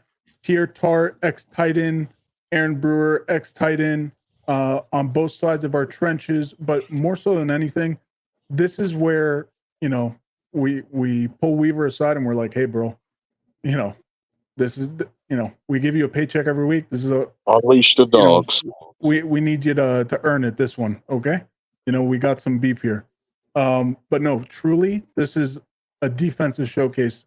And that's what I would like, but more so than anything, a statement for fans to realize, is our defense more the same, or, basically an emulation of what the Ravens have up in Baltimore. Good point. What do you got, KP? Yeah, just like against the Seahawks, you have a tide change there in Tennessee. First-year head coach Brian Callahan, coming in as the head man. First-year offensive coordinator Nick Holtz coming in. It's week 4, but I don't see how this team beats a seasoned Miami Dolphin team. Like what my guy said before me, this is a game week 4 where all systems go. We should be fully tuned up. There should be no more excuses. We continue to resuscitate the season here, going 2-2, convincingly beating this team, gaining some confidence in the process. And my thing with this game, real quick, before Crypto goes, I think either this game or the game before against Seattle, I want to see maybe some breakout runs from our new running back. I think this would be a good game for him to do that in. Ali, I'm glad you said it, because I just want to notate, I think how this game goes, right?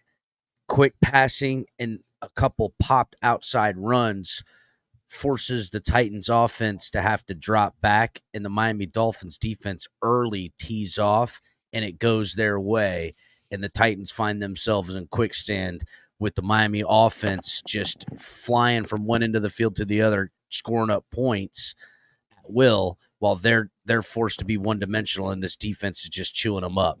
And we've seen that happen last year. And I'm back to what Dub was saying.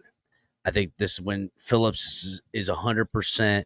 I think he's firing on all cylinders, and this is a coming out game, not only for him, but a good addition on that, Dub, was Weaver's scheme finally coming together, and these guys now not needing to communicate as much, and they're moving and flying around. And it'll be early enough in the season where guys are relatively healthy or gotten healthy, and it's had a couple of the kinks. And I think this is a game that it's going to be a show, to say the least, in Hard Rock. Gonna really fucking embarrass some folks. Yeah, definitely. Go ahead, Crypto, with what your take is. My oh my oh my, how we fall for the freaking banana in the tailpipe. Another Yet pessimistic take, again. but go ahead. Yeah, another fucking again. Yet again, historically, how we've assembled bad football teams when we were the bad team. And no matter how good the Patriots were, regardless of what point of the season, we've always found the way to manufacture a win. How we manufacture wins? Because of personnel matchups. That's how we're able to at least steal one game from them, even through Tom Brady's dynasty. We've always found a way to beat them. It's just simple matchups, how you match up against a team and how you match up. It's not about the name on the jersey, it's how you match up against a team. What did Tennessee do this offseason? They went and got Tyreek's kryptonite. His name is Nadarius Sneed. And we know and we saw what he did to him on this public display in Germany and what he did to him in the playoff game. That's who they have now. That's who the Tennessee Titans have gotten now. Another guy on the other side of that in that secondary that they got. They'll have the best defensive tackle back who was missing, by the way, in that Monday night game. He didn't play that game. So they'll have his services back, and they've added some more people on the offensive line to replace the guy that they sent to us. So that being said, yeah, they may have lost Derrick Henry, but he wasn't the true focal point on why they was able to smooth the ball. They had good wide receiver play, and they had good quarterback play at the time with Will Levis and now Trey Landon. He was kind of dinged up. He'll be back. And then they had D Hop, and they just got the services of none other than Tyler Boyd and the other guy. So they've increased their production as far as what they should. So that by definition, need to know that on paper, last year they ended up with 6 wins, but this division actually had more collective total wins than our division. So a lot of people shitting on the AFC South, but they had more total wins than the AFC East. So let me just put that out there. So, and that being said, matchups, yeah. When 2 years ago we had Brian Flores, they had Tannehill as their quarterback, no problem. They whooped the crap out of us. Brand new regime, brand new coaching staff, everything, brand new personnel on the field, even though they may have had Mike Vrabel still as the head coach. No problem, matchup problems. They had a bunch of guys missing on defense. Yeah, we had a little dinged up offense, but they had no problem. If I may, I would say they had no problems slowing down our offense from a defensive you make a strong standpoint. Argument, Crypto, with the player but hold personnel. On, but what I'm about to get to here is that what they did was not an anomaly on how they throttled our offense, because they were the only team in a 2-year span to hold the Dolphins without an offensive touchdown for 3.5 quarters. The only team out of all 31 football ball clubs was the only one to hold our offense without an offensive score for 3.5 quarters. That streak lasted until we played them on that Monday night, and they did it again because of the personnel that they had and the scheme that they played. Yeah, they've upgraded some key pieces on that. So if we were to go 16-1, I'm almost certain that one loss will come to these Titans. That's just how convinced I am. All right, so that's your prediction as a loss, right, Crypto? So real quick, I just want to say Crypto makes that one right there. I could say if everybody think that this is going to be a cakewalk, that's the game that I always predict, that the game you never should lose, you almost will certainly lose. And I pick one game like that every year until the end of time. Because not because everybody's doing it, that's just the regular schedule of order. That's how convinced I am about the matchup problem we got. All right, go ahead, El Cap. Go ahead. I feel like this, Crypto, right? Like you're making great points with the additions and historically with franchise. And again, and something you didn't say, but I put together the pieces, how you put it out there is, Dolphins finesse team, Titans historically, grinded out, pound it type of team. And the Dolphins historically have struggled against that type of team. Here's the thing I'm wondering and why I'm picking it to go the way I am, just to rebut it real quick so we can move to the next week, is, even Sean Payton, when the Miami Dolphins were doing the greatest show on surf thing, and that thing was that was a full head of steam coming down on you. It's like nothing you're doing is working, because that's the type of fucking lightning in a bottle this team can have. I think that's why we get super fucking pissed when we see this team just not show up in certain instances, because we could see what it really can do, and it's damaged. And that's what I'm thinking. There's going to be a rookie coach. He's gonna go, oh shit, I'm losing the energy in the game. The Dolphins are rolling, and he's gonna make some decisions, and they're gonna blow up in his face, rookie coach style. And he's going to turn around, and it's going to be late in the third, and the Dolphins are running away with fucking 28-point lead or some shit. But rookie coaches ain't necessarily phased when they know they are the more physical team. They don't care about that. I get you. Listen, you got a great rebut again. Rookie coaches don't know what they don't know, right? So he could have that bounce again. I'll be interested to see this matchup because of what you said to me, Crypto. I'm fucking. This is a big fat W for me. But all right, so Crypto has a loss. El Cap has a W. Yeah, I've got it right here. Dub, KP. Only Crypto said no. Everybody said yes. Yeah, I said yes. But what do you think, KP? You said yes too? No, I'm just definitely yes. The reason why I'm saying this is going to be. I think we blow out the top. Crypto, come on down, dog. Crypto, you gotta have some discipline, bro. What you say? No, I'm just saying. Everybody. Your name KP? No, I wasn't even finished about what I was saying earlier. He was Cat was going back and forth with me on something. Okay, we're summing up the Titan point though. Like, gotta move on. Yeah, we gotta move on. No, land the plane, Crypto. That's fine. If everybody think this is going to be a glorified loss. A win, I'm thinking it's going to be a glorified loss in the other direction because of the points I stated earlier. No, you make a great point, Crypto. I have no problem with your take, and I hope it doesn't happen. But like you said, and if it was to happen, I just want everybody to know that they're going to be very, very disappointed because y'all set yourselves up for that disappointment, not me. I mean, maybe, but I would say this: somebody timestamp, so the receipt for Crypto is there. You're going to be feeling like that. Mike Florio, timestamp this. Mike Florio, Colin Cowherd, timestamp this so you could steal it from Crypto. That's the exact type of shit they jack from you. But Ali, just to answer your question quickly, Ali. I would hope that I would be wrong, but I just got a bad, eerie feeling. It's a bad omen in my gut about this game. Go ahead, KP. Go ahead, KP. All right, thank you, Crypto.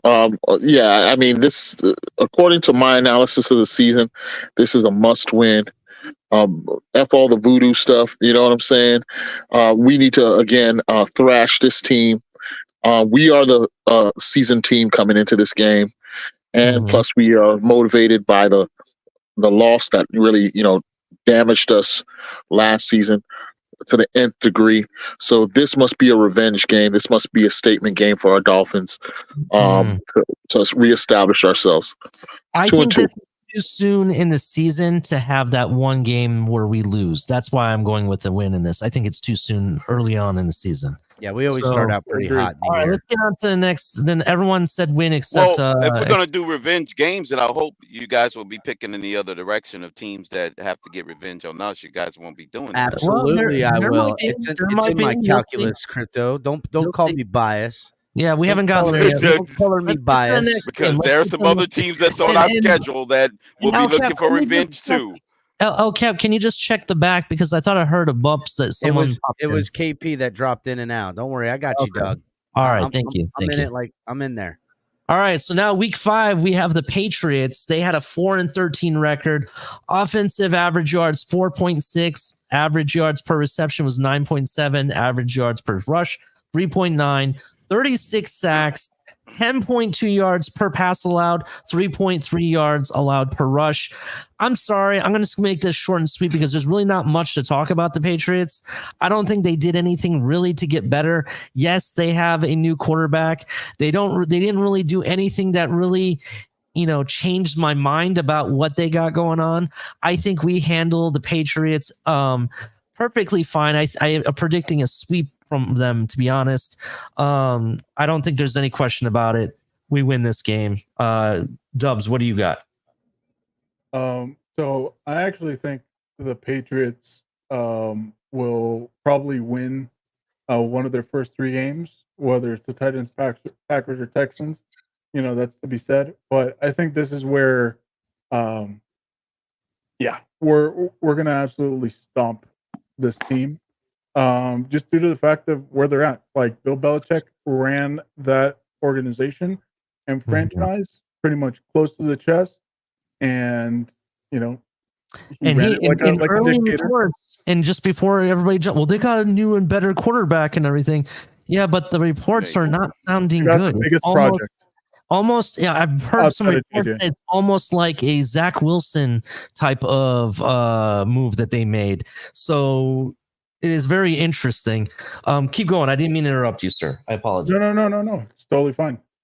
This is a conversation. So overall, this is where, the clear difference between, team is rebuilding and just trying to see good football play from, some of their prospects shows up, but we ultimately take away the dub convincingly. I think this is like a 21-7 game or something like that. Okay, you got to win convincingly 21-7. I'm just going to say, I think this is... Go ahead. Go ahead. I'm just saying because a lot of people want to give scores and predictions and how much. I'll just say, quick preview with this kind of schedule. We're not winning any games this year convincingly in all of our wins. It's going to be like the Wildcat year. Okay, so no 7 by Crypto. All right. Are you giving your win or loss in this game, Crypto, since you're going?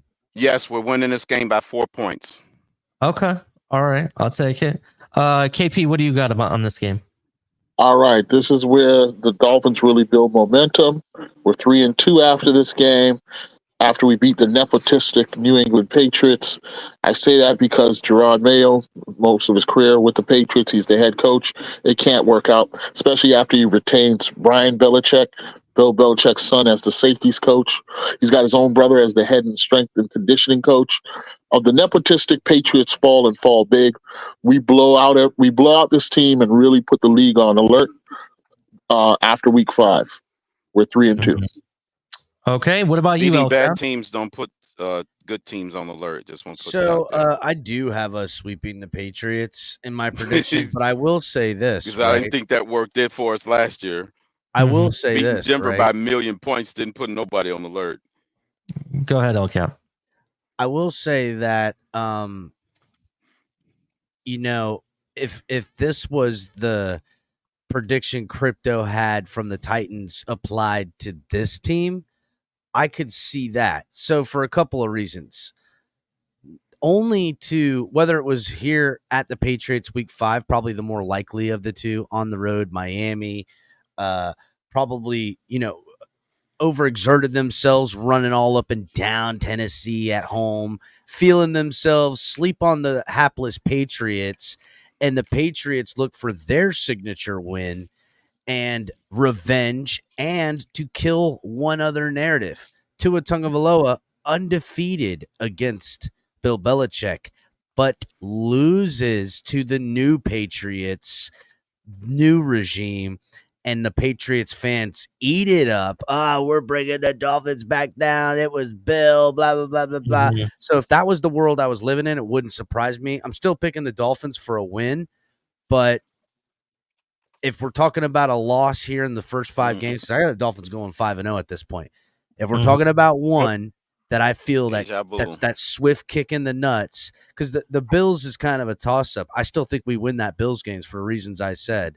But if there was a swift kick in the nuts, it's this week, not the Titans. And again, for the reasons I just said, they're going to work the Titans, and then they're going to be feeling themselves. And the Patriots are going to show up and make this their freaking Super Bowl early in the year. Whether they won a game and then lost a game and coming off a loss, they're gonna do something. And for all those reasons, I'm telling you, it's a fucking Josh Allen XX Elway says it perfect. That's a fucking early trap game for me. But I do. Yeah, it can be. It definitely can be. But I think because of their new quarterback that.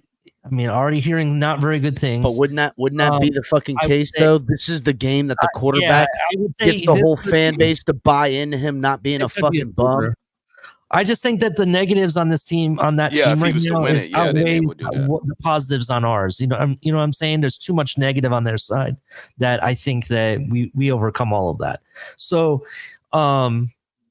just to be clear, I said it's a win. Dub says it's a win. KP says it's a win, right? And wins across the board. Wins across the board. All right, let's keep it moving.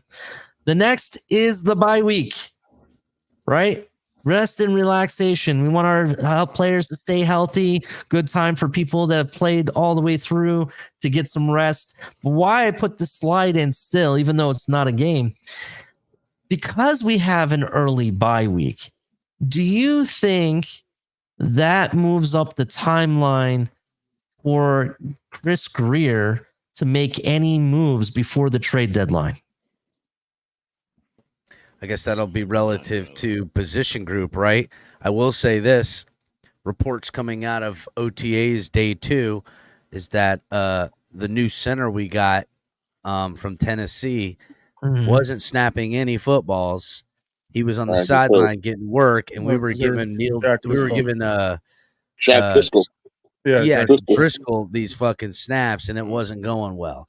So if there was ever a time where they were going to make a move, it would be something like that. Maybe a tackle, maybe I don't know. There's a lot of positions that they could look at. But to be fair, hold on real quick. Just to be fair to that, I understand, and that's good reporting, but we can also go back to look at last year's OTA, because last year's OTA, we actually saw the backup taking snaps, not Connor Williams, and that was Eichenberg taking snaps. So I thought Eichenberg was before the Brewer signing. I thought Eichenberg was a shoe-in for the center position. So did I. I thought he was decent. He's a shoe-in. That'd be interesting what happens. We'll definitely have to see. I'm just curious if Chris Grier makes a move earlier on, like is there some early trade we do or something? You know what I mean? Well, no one said this, Ali, but really, I mean, the shoe's yet to fall on re-signing Tua. I know most people believe it's going to happen, right? But let's say there's a scenario by which he's forced to play on his 5th-year option.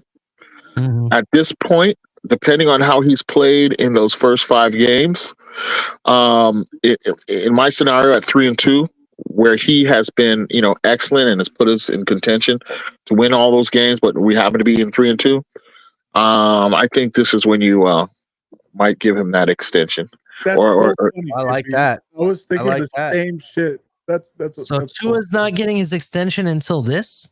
Well, no, I'm saying I don't know. I don't know if that's. I mean, most people would say that he's resigned by that point, but just in case, given the fact that he's forced to play on his 5th year, on the 5th year extension, then this may be a point at which he earns that new contract. I would hope that that's the case at 3-2. Definitely, that's a really good point. Crypto, what do you think? Any moves made? No. No moves made. Okay, silent. What about you, Dubs? Any moves made? With Tua contract, they'll just wait till the end of the season to sign him, because they have to wait till it plays out. They have to know if they got the guy.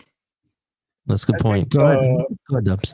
I think the bye week will be if we're gonna make a move to add additional safety depth. Like if McMorris doesn't pan out. I don't know if he's going to make the team or if he's a practice squad guy, but I think if we're going to make a move at safety, that bye week might be a good time to kind of see where the, what's available on waivers, and we pick somebody up, depending on how those that first quarter of the season looks like. So My money's on safety, interior offensive line. I'm gonna just say that for the rest of my life as a Dolphins fan. Like, let's always look for an offensive lineman for trades. So, but yeah, safety I think is what we'd be eyeing. Let's be real. That depth is just still scary, even post draft. Everything like, what do you got after Nick Needham is like cross training? You got Poyer, you got Holland. Once that fails, like, and I'm gonna say this unless we bring in somebody during before training camp or whatever, or after June 2nd, if we do look at a position, I do think it is going to be on that offensive line. That right guard position is still the biggest question mark here, right? That's in my opinion. Well, yeah, you're right. I think we have good depth guys, but I don't think we have an actual starting offensive line yet. I still think we have, that right guard is the biggest question mark, and that's what we need to look at. Let's keep it moving though. We'll go off to the next. Let me land on it. I got a quick take. Yeah, go ahead. So a couple things potentially could happen. I love KP's take. If Tua isn't signed by this point, this is when it happens. That I give a cosign extra stamp of approval on that take right there, because that's a fact. If he's not signed and the Dolphins are, above 500 at this point in week 6, I get it that it's early and it'll all depend on Tua's game, but it'll be signed by then, right? For all parties. That's number one. Number two, I think realistically, if they're signing anybody, it's in the position groups they would sign before the season starts, across the offensive line and then in the interior of the defense. I will have a hot take though, depending on how Cam. I do have a hot take though. If Cam Smith isn't signed, if Cam Smith isn't panning out the way he is, and they're struggling at that second cornerback position, if Xavier Howard is still on the market, he is signed in week 6. Damn. All right, shoot your shot, dude. That's a hot take for sure. Look, We'll get his number back. Why would they wait for one half of the season to be complete? It's not half. It's a little over a quarter. It's only 5 weeks. Yeah, for them to show that he can do what he already showed he can do against a collection of teams and not finishing down the stretch, it would be the same thing. Why would they not just pay him now? He's already proven he can be the start off a season 8-3. And when you play the back half of the season, he doesn't have to start the season week 1. If he's starting the season week 7, maybe we wouldn't see that fall off. And in the time when the fall off is going to happen, then if the fall off happens again, picks it up and is able to take the reins back. I'm talking about Tua's contract. If the fall off happens yet again at the back half of the season, then you just made the biggest mistake, because now you're trapped into a long contract with 3 consecutive fall off second half of the season. That's catastrophic. You'll be duped into doing something you don't want to do. Ali, real quick, Color's in the back now too. Go ahead and bring up Color. Definitely, it's TFT. Yeah, that would be disastrous. You don't need to tell me. Go ahead and try to pay them because he duped you into a 7-2 start. Only people you need to tell me is if they're not, TFTG. I got you, dog. I know how the game works. Yeah. So anyway, let's keep it. Yeah, let's roll it to next. No, they'll just wait till the season finishes. All I'm saying.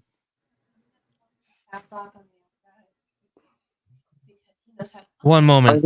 That's a valid point, Crypto. Color, real quick, before we move on to week 7, while we're waiting for Ali, do you have the Dolphins? What do you have the Dolphins the first 5 weeks? They face week 1 is the Jaguars, win or loss. Remember, I'm more expectations and not predictions. So keep that in mind. But for the sake of the exercise. Well, yeah, I just want everybody to know it's an expectation, not a prediction. You know what I mean? But yeah, I have us beating the Jags. Buffalo at home, week 2. Buffalo in our house, week 2. Yeah, week 2, Thursday night football at night. That's a long dub coming. And week 3, Seattle on the road. Seattle on the road. Boy, we're tired. We're beat up. But dang, I think we dropped that one, man. Okay. All right. What about Titans at home? Titans week 4. That's also why we dropped Seattle, because there ain't no way in hell we're not focusing 2 weeks straight on beating that Titans team. So we're gonna bludgeon the Titans to death and put up 50 points on them. All right. Okay. And then week I say 5 we scored was 6 the points against the Patriots Titans, in but New that's England. neither here nor there. Patriots in New England. It's gonna be a tough game, but I kind of feel the same way everybody does about the Patriots. They're gonna probably be like the Raiders of this year, but they're not going to do it on us, and they're not going to do it that early. So yeah, I have a win there. All right, All let's right, get I'm on with you. after the bye week, Ali. All right. So we got week 7. Bye week, we definitely win. All right. All right. So week 7, we're at the Colts, right? They got their, what is it, AR-15, whatever number he wears now. Their record is 9-8 offensive yards, 5.2 yards on average. Average yards per reception was 10.9. Average yards per rush is 4.3. 51 sacks, 11.2 yards per pass allowed, and 4.1 yards allowed per rush. This team, I have to go back to see what they did in their offseason, specifically in the wide receiver room, because I think that's kind of where they were lacking when it comes to weapons. They definitely have a running back there, because we wanted him here at one point, which they were able to re-sign him at the deal that he wanted. And if their quarterback can stay healthy, I think this is going to be a tough game. You're looking at a team with a backup quarterback at what's his name? Gardner Minshew was in a possible playoff run. They were at one point, there was a 3-way tie in this same division that they're in. Right. So it's very possible that they're going to come to play. I think this is that game this season that I could see us dropping. Right. Yeah, I know everyone expects us to beat the Colts, but this is the game that I'm predicting it to be a loss. It's an indoor stadium. It's they're one of those blue collar teams that is really trying to make the punch. I think they're the first team to punch us in the mouth this season. Yeah. Okay. Go ahead, Dubs. What do you got? Yeah, actually, I also had this game circled as the nail biter that ultimately ends up in us not being able to pull through, just honestly due to the fact that the Colts offensive line is just ridiculous. Mm-hmm. And our they also got the guy from UCLA, right? Didn't they get the guy from UCLA, or was that a different team? They did. They're absolutely stacked, dude. And what they addressed throughout the offseason and in the draft further solidifies their commitment to the run with Jonathan Taylor. They got Michael Pittman. That might be a sneaky wide receiver core that we may underestimate. This may be that that game that we come in.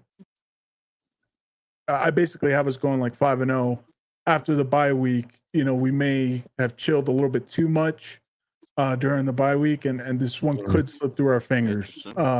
In my honest opinion.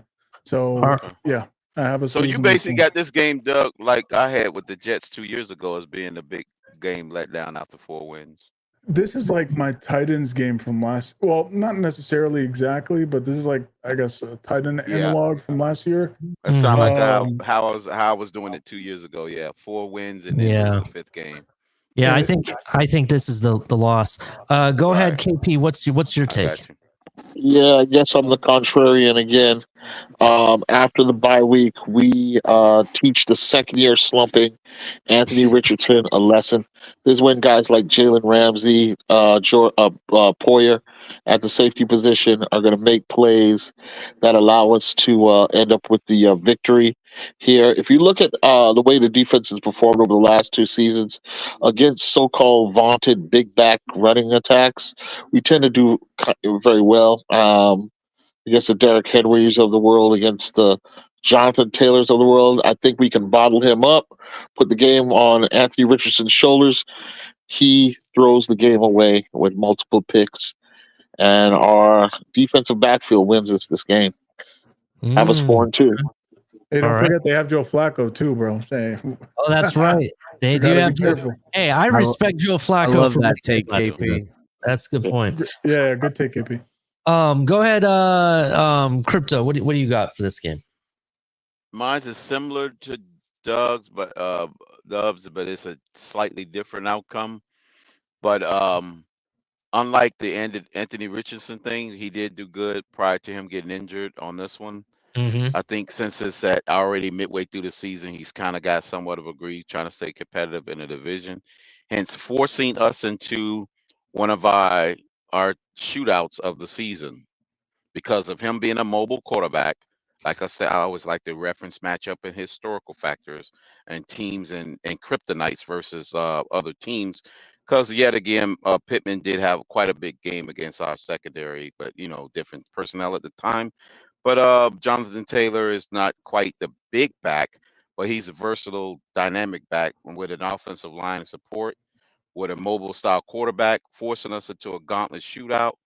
But it will be a defensive player by the name of Jalen Phillips that will have the game saving sack at the 5-yard line Crypto's stealing to my close take, out man. the game, cementing our win 34-32. Ooh, that is a nail biter. Damn. Yeah, nail biter, dude. I like it. Crypto is living in my head, man. All right. So Crypto. Game-saving sack. There you go. What do you got? Close out the game. Well, along the same lines, but I was going to say that the key to bottling up that run, as KP so astutely pointed out, is going to be Zach Seiler and the fact that Chubb and Phillips will likely be back that game by then. So I mean, yeah, it's going to be tough. It's going to be tough sledding. Taylor's going to get his hundo, but he's just not going to be able to control our game because they're not going to be able to follow it up with a decent passing attack. It is going to be a close game. That's why I figured something along the lines of what it'll be a Crypto's nail talking biter about, where defense will save. Yeah, where Phillips or Chubb sealed it with a game-winning sack. Yeah. Kind of like what Aaron Donald did in the Super Bowl. I'm envisioning that type of a game. El Cap, you want to finish this off? That's the kind of game I'm envisioning. So I do think it's going to be a good game. I think the rushing yard total for the Colts in this game, I think everyone's going to talk about AR-15 after this game. This is Lamar Jackson 2.0. That was his game coming out. And they gave the Dolphins all that they could because the Dolphins do come out with this victory in a close win. I think it's more along the lines of what KP put. I think that, at some point later in the game, the younger, less accurate quarterback tries to pull his team out of the weeds by airing it out. And it's Javon Holland, Ramsey, Ramsey probably catching him, baiting him in the secondary and snags one and really turns the game, puts the game away. Right. But I do think that this is, and again, this puts me at 7-0. I do think that also a big factor that comes into the Colts, they go through a gauntlet on their schedule right around this time. And I mean, the Colts have a super hard schedule. Just listen to these few games from the start of the season. They face the Texans, the Packers, the Bears, the Steelers. Then they go on a run going against the Jaguars, the Titans right before the Dolphins. And then they got the Texans again. So they've got their whole division with the Dolphins stuck right in the middle. Right. And they're going to be wrapped up in their division. That's a good point. Between that Jags and Titans game, playing division opponents in a dogfight, they're going to be banged up in a way where the Dolphins should be coming off healthy, and that's going to be the deciding factor in this matchup. Right. Not only that, but they're going to be so focused on getting those division wins because it's a tough division that if they see any adversity against us, they'll shut down. Yeah, exactly. I mean, they've got that whole gauntlet right there, and we're sandwiched right before. I hope for them to win their. They would and chances are they lose. They're going to be like a wounded animal if they against the Houston Texans. They got the Texans right after the Dolphins. So it is. That's what I'm saying, Cap. In order that division, and we know that the in order for Titans. them to win it, Remember, we're all picking the Titans for the most part. I'm pretty sure everybody picked the Titans to get everybody but crypto, I should say, that the Dolphins should really put the gears to in a revenge game. The following week, that those Titans are looking for a bounce back game against the Colts. You see what I'm saying? Yeah, I agree. So let's go around the room real quick just to make sure I'm correct. I'm a loss. I believe Dubs is a loss. Dubs a loss. KP is a win. Crypto believes that we're going to win. Color thinks we're going to win, and El Cap is a win. Me and Dubs are the only loss on this. Okay. Right. That's the Cap game you guys. So right now, how I'm looking, I'm still 5-1 is the start of my season. If we lose, I'm not going to be mad because it's a close game. I get you. I just think that this is this year's everyone. We're going to go in being the ones that everyone thinks we're going to win, and we're going to lose it. That's what I think. That narrative could be the Dolphins lose because AR-15 looks like Jackson 2.0. You know what I'm saying? See, I'm protecting ourselves against disappointment. If you predict close game in every game, you have no room to be disappointed. That's a good point. By the way, you know who their offensive line coach is? Their offensive line coach is Tony Sperano Jr. Are you serious? I had no idea. That's an awesome fucking. Can I change my pick? Info. I will say this, Crypto. Let's move on to the next game. Yeah, let's go to week 8. Let's go to week 8. So week 8, we got the Cardinals. They were 4-13, travesty of a team, not even a shell of a team last season. Offensive average yards 5.2, average yards per reception was 9.7. I'm sorry. Average yards per rush was 5 yards. Their defense had a measly 33 sacks, 11.1 yards per pass allowed. 4.7 yards allowed per rush. They do have some receivers. In my opinion, they have the best damn receiver in the entire draft, Marvin Harrison Jr. there. I'll be at that game. If he plays as advertised, this game is going to be some shit. I'll be there, Ali. And I'll be there in attendance. I got my tickets. Hold on. I want to preface this because before I get killed at Hard Rock Stadium, I need to have an explanation. Do you understand? I'm a very big Buckeye fan. I'm still a Marvin Harrison Jr. fan, so don't hate me for it if I'm on the sidelines trying to get an autograph, okay? Don't hate me for it. That's fine. I needed to do it with Justin Jefferson whatsoever, right? Just want to say that. That's what I did. Granted, they do have very good... While you're doing that, I'll try to find Jim Kelly to get his autograph. There you go. Jim Kelly. I have a story about that later on. We'll talk about that later. So anyway, let's keep it moving. But in this game, they do have some receivers, right? They do. It'll be very interesting what they do. Where they lack, I think, is more on the defensive side. Can they really hold up against us if they're healthy? And I'm gonna go ahead and say this that. I think we should win this game, but realistic expectation for me is that game, though. I'm gonna pick the realistic expectation is that I think this game is what you guys were saying the last game was a shootout, right?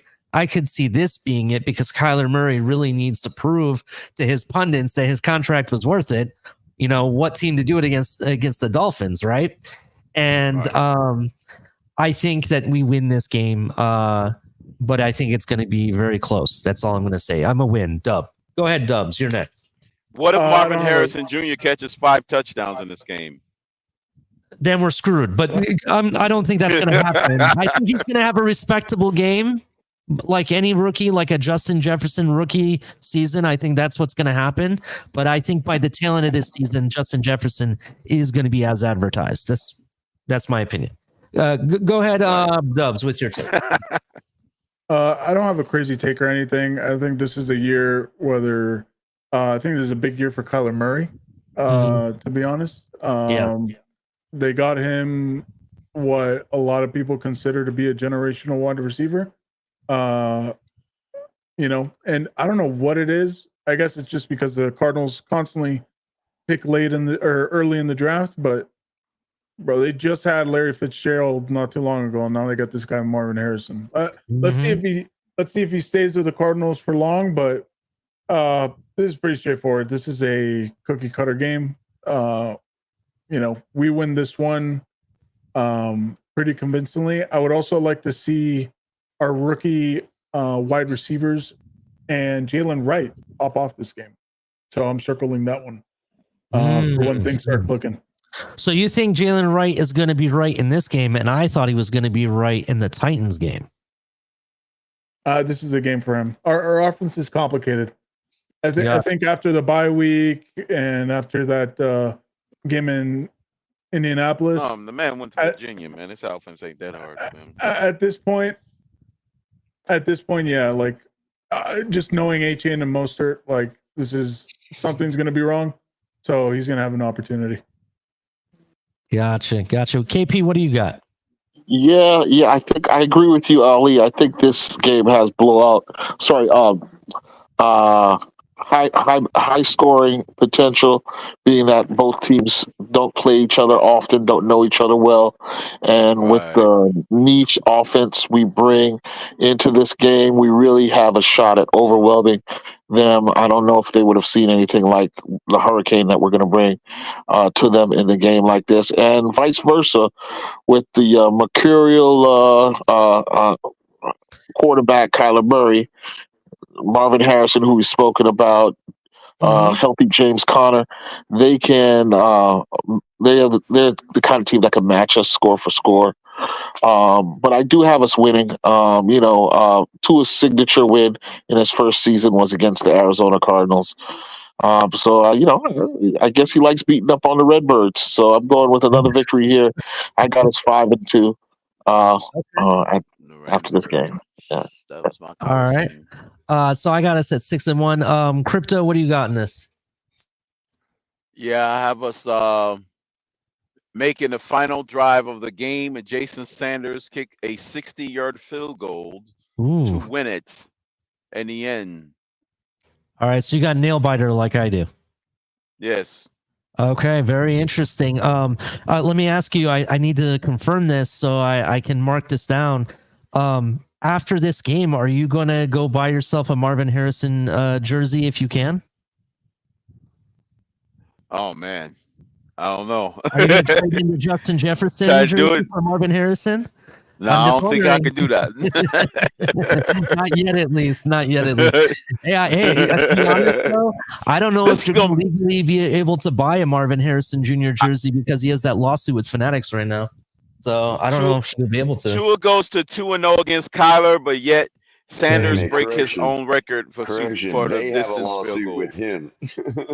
Well, yeah, they have a lawsuit with him, but he also has refused to sign his NFLPA agreement or whatever that allows for some of that stuff as well. Yep. Yeah, it gets a little bit more deep. What number is he wearing? Shit, I don't know what number. I can't remember now. Whatever it is, that's going to be his name on Madden. Yeah, probably. That's exactly correct. All right, so Crypto has a win. I have a win. So does KP got a win. In the building. We got to win this game. What do you got? What do you got? First of all, why are we dancing on eggshells with Kyler Murray? He ain't a Dolphin. We don't have to sit there and play the same games we do with Tua. Kyler Murray's terrible. That contract was a joke, and he's never gonna be it. He'll get his 11, 12 games like he did that one year with Larry Fitzgerald and DeAndre Hopkins. Now they've replaced that with Marvin Harrison. It's the same thing with Tua. You can stack Kyler Murray up with every weapon in the planet, and he's not going to get it done. What do you say, Dub? It wasn't what? Wait a minute. What you just say? I just disagree vehemently with Color comparing Kyler and Tua in the same sentence. That makes sense because they're the exact same guy. No, they're not. That's of course you and they went toe to toe. You know what I mean? You're just doing the hot take right now, Color. It's okay. No, Dub. They went. So you're Dub, calling they me a went toe liar. to toe with each No, other. no, no, So no, you're no, no. calling He's me not No, calling no, you a no. liar. I'm He not just calling you a disagrees with liar. you. A He propagandist. just I'm a Stop, disagrees. stop, propagandist. stop, I color. don't Stop really with No, the it's just believe a in what drama. I'm difference of saying. opinion, All right. color. It's just a I don't difference of really opinion. believe. That's all. I don't really Difference of believe in what I'm opinion. saying. I'm just saying it for optics. I see what you're I'm saying. saying, I'm I did a saying Yeah. whole show comparing the it's, two guys. I it's a hot expect a take. little more respect than that, bro, Yeah, he for had the like a work that I put 11-1 in. start. No, He had a no, big no, no. start, and then he I'm fell off. not disrespecting you That's in what he's any way. saying, If Dub. you feel that way, No, Dub. He's saying that he went 11-1, like Tua went 11-1, and they All had the right, I same got my finish. take on it. How about that? That's what And he's he got saying. exposed the same way. And he's going to be exposed by our defense the same way. Right. He's So saying they had the Yeah. similar demise and Colin has us rise. winning by blowout because he doesn't believe in Kyler Murray whatsoever. He thinks he's complete trash. so No, Pretty much. he'll run around and get his yardage. Marvin Harrison will get a couple tuds, but they ain't winning this game. Okay. All right. I respect that. Go ahead, El Cap. What do you got? I think the Cardinals offense I will say do we fine win by. just sorry, go because ahead. of the Kyler Murray effect where he'll scramble around and sling the ball around and stuff like that. But their defense won't be able to keep up with Miami's offense, and our defense will do enough to hold them in key moments. Dolphins win this game probably by 7 or more points. Okay, I respect that. The reason they'll I win by think 3. that this might be a closer game than what people 37-34. want to give it credit for is because I could see the Cardinals being one of these teams that, oh, we got a mobile quarterback.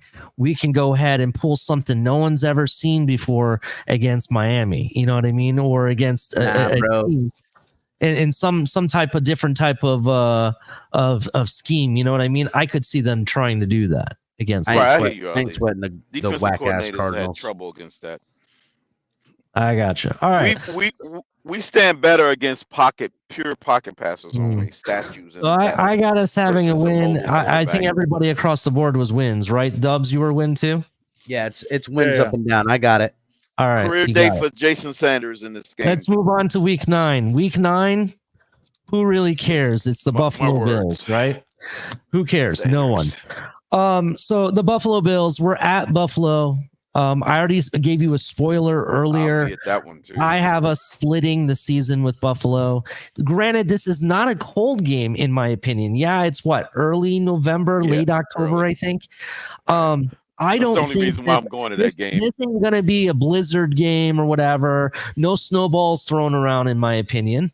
I do think that this might be a close one, but I think Buffalo edges it out. And the two top teams in the league, in my opinion, in the division, I think still go 1-1 against each other. That's why I have this as a loss. Go ahead, Dubs. What do you got? Let me go last, please. Okay. Go ahead. KP, what do you got? Yeah. Well, like under my scenario, I had us losing the first 2 games, and at this stage, we've won 5 straight, and I think we take that momentum into Buffalo, having lost them in week 2, and this is a point in which our franchise and team and Tua turn a corner, and we beat the Bills. We split with them by defeating them, shocking the world again, and taking this game from the Bills. So let me just confirm. You're saying we lose the first one at home, but we shocked the world by beating Buffalo at Buffalo. Yep. It's set up for us to do so. Like you said, we won't be in the snow. Won't be too cold.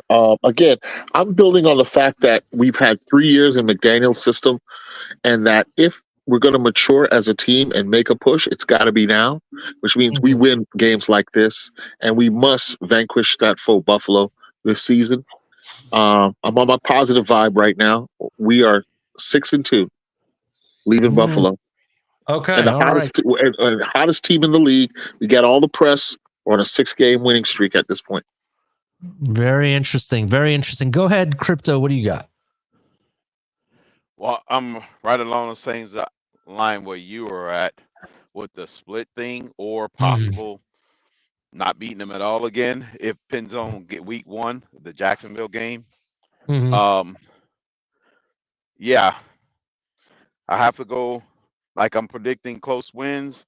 I'll say close loss. Oddly, Yet Crypto, I another. understood how Jacksonville makes a difference. Oddly enough, I understood. Yeah, because I was thinking the wheels fall off the wagon real fast if we drop that first home game. But So you're lost with me. I'm Okay. saying, yeah, I'm with you when it comes to. I'll say a close loss. Because Mhm. that win, if we do win, I'm not disappointed. Obviously, Well, hold Yeah. on a like second, what you Crypto, call it. real quick. You have us winning the Jacksonville game and Mhm. losing the Buffalo game on my No, schedule. no. The first one we split. I only have us losing a Buffalo game if we come out of the gate and fall apart Okay, against I got you, Jacksonville. but I'm marking them down. Did we beat? You said we beat the Jags, then lose to Buffalo. So you're not picking. You're No. No, picking us to win this Buffalo game. No. Let me no, no, explain no. what You missing. he's trying to tell you, because I think you misunderstood earlier when I was trying to explain it.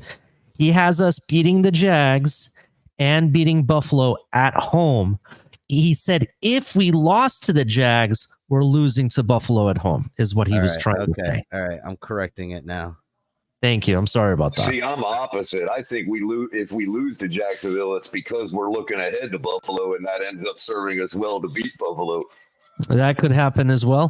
What do you got? What do you got, Color? You got us winning or losing this game? I know it's going to be a hot take and all, and nobody's going to agree because everybody wants to, everybody wants to praise Buffalo every time they can because they've got us by the balls. Yeah, sure.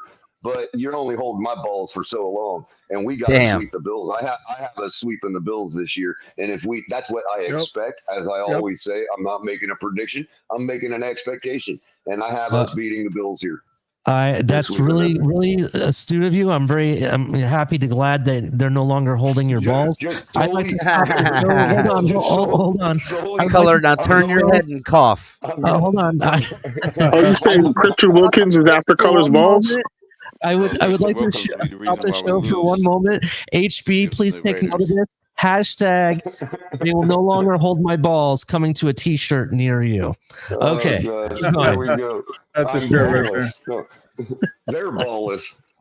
But no, I'm going solely on regression to the mean here. There's no way that the Buffalo Bills can own us like that. I mean, come on. I agree. I agree. That's why I have a sitting. There's one take we do not. There's one. We own the Buffalo Bills for 20 straight games throughout the whole decade of the 70s. It's possible. Regression to the mean happens in 2032. Right, the regression to the mean has happened for 5 years. It's the last 5 years, Crypto. On that note. Yeah, that's true. Let me just bring this point though, because you make a good point. The reason I have us winning the first game is because, it's really early in the season. It's hot in Miami, and we have a lot of new faces on this team, and I think it may catch Buffalo by surprise. But at the same time, there is a chance we could beat them both times, even though I'm saying we're splitting. And I'm sticking by that. The chance is that their secondary doesn't look the same as it did in previous years. And we didn't actually talk about that in the first game. Neither does their offensive secondary. They lost Poyer to us. We have Poyer now, which was one of their better safeties, in my opinion. Remember, and I want to say matchups, not the name on the jersey. Their starting corner is gone coordinator now. is Mike McDermott. He's still there. Is Micah Hyde still there? That's my other question. Is he still there? I don't know. Okay, so they still have Micah Hyde. Scheming coaches that do it. Why do you think Mike Vrabel was able to do it when it came to the Titans? Right. Okay. Let's talk about matchups. Poyer knows Josh Allen's tendencies. We're talking about one guy. Okay, that's the most important guy on the field. That is true on the defense. Well, there's other people. No, I mean Josh Allen is the most important guy on the field. If I've got a guy that knows his tendencies, I'm feeling pretty good. Well, that's fine. Matchups. Matchups is what I'm saying. About matchups. Yeah, the matchups mean Josh Allen on 3rd and 13 running over a person. You can know you all at once.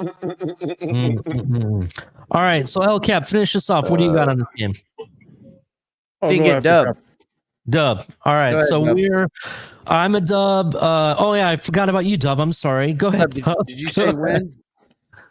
I pretty much agree with Color. I think this is the year that we sweep the Bills. If there's any chance of doing that, this is the year. Thank you their for main saying that part, because that's really right. That's really what I meant. Was if there's gonna be any year to do it, it's gonna be this one. Sorry. well, not only that, like they're maimed at the moment. That's the way I see the Bills, but obviously never underestimate a wounded animal. And I think Josh Allen is still an X factor, but this is year 3 of Mike McDaniel. This is Tua's contract And year. how do you not underestimate a wounded animal? You double tap. Yeah, exactly. That was actually beautiful color. I'll leave it at that. All right. All right. Well, So I will think say you guys this. are falling for the banana in the tailpipe. As it sits right now, How do you remove Ali, a banana in the tailpipe? Dub. You turn on the car. go ahead. As I'll say right now, Dub Yeah. has us winning. KP has us winning. Crypto has a loss. Ali has a loss, and Color has us winning. Okay. I have the Dolphins. Up to this point, they're 7-0, right? Mm. They haven't lost a game yet. And the Bills, with not having their bye week, I would say they probably come into this game with 2 losses, one being to the Dolphins, another probably being to Lamar Jackson and the Ravens, potentially a third loss.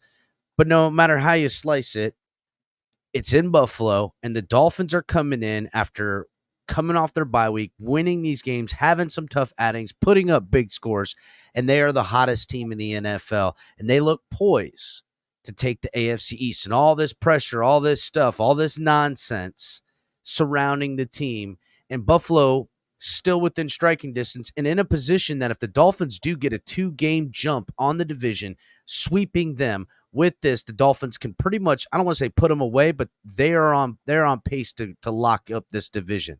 And I say it doesn't happen, and they get their first loss. And it reinvigorates the Bills the way it does to say, oh, look, y'all beat us, but now we're going to put you back in your place. And now we're, because they haven't had their bye, we're only a half a game really ahead of them. You know what I'm saying? And So that you're making it a rat race to the end. I'm calling it what it's been. Crypto. It's like I'm a rat calling it what race it's to the fucking last been. one. I'm calling it what it is and what it's been. Oh, my. Until I see different, I'm picking a fucking loss. Cardiac arrest. Okay. Oh, no, I agree with you. It's cardiac. We're the cardiac kids, basically. You're going to give us cardiac arrest. What did you say? What was your final take? I'm sorry. Was it win or loss? I say it's a loss. Okay. That's our first And loss by him. I say The the game was close coming out of the second half, third quarter, and then we have a fourth quarter collapse that makes us embarrassed. Okay, so we are split. We're split down the middle. There's 3 wins, 3 losses here, right? That's true. On at this prediction, who just popped in? Color popped in, and okay, again. All right. Yeah, I just switched devices. No, it's okay. You sound much better. I can actually hear you clearer, Color. So thank you.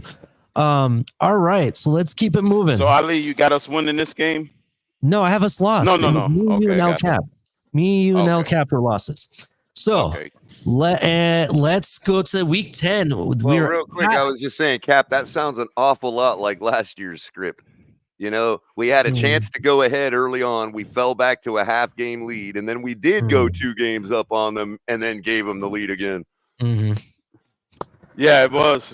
We felt chance to go up 2 games. Back-to-back big-time games. Week 10, we're at the Rams. West Coast, right? 2023 record was 10-7. Offensive average yards was 7.7 yards. Average yards 10-7 last year. They were 10-7 last year. How the hell did they pull that out? They're a playoff team. They beat the Niners. Yeah, they made the playoffs. They were the 6th seed or something like that. Yeah, last game of the season they made it. Average yards per reception was 11.9. Average yards per rush was 4.3. 41 sacks, 11.4 yards per pass allowed, and 4.2 yards allowed per rush. So this is a team that has a retired Aaron Donald, if I'm correct. So he is no longer with the team.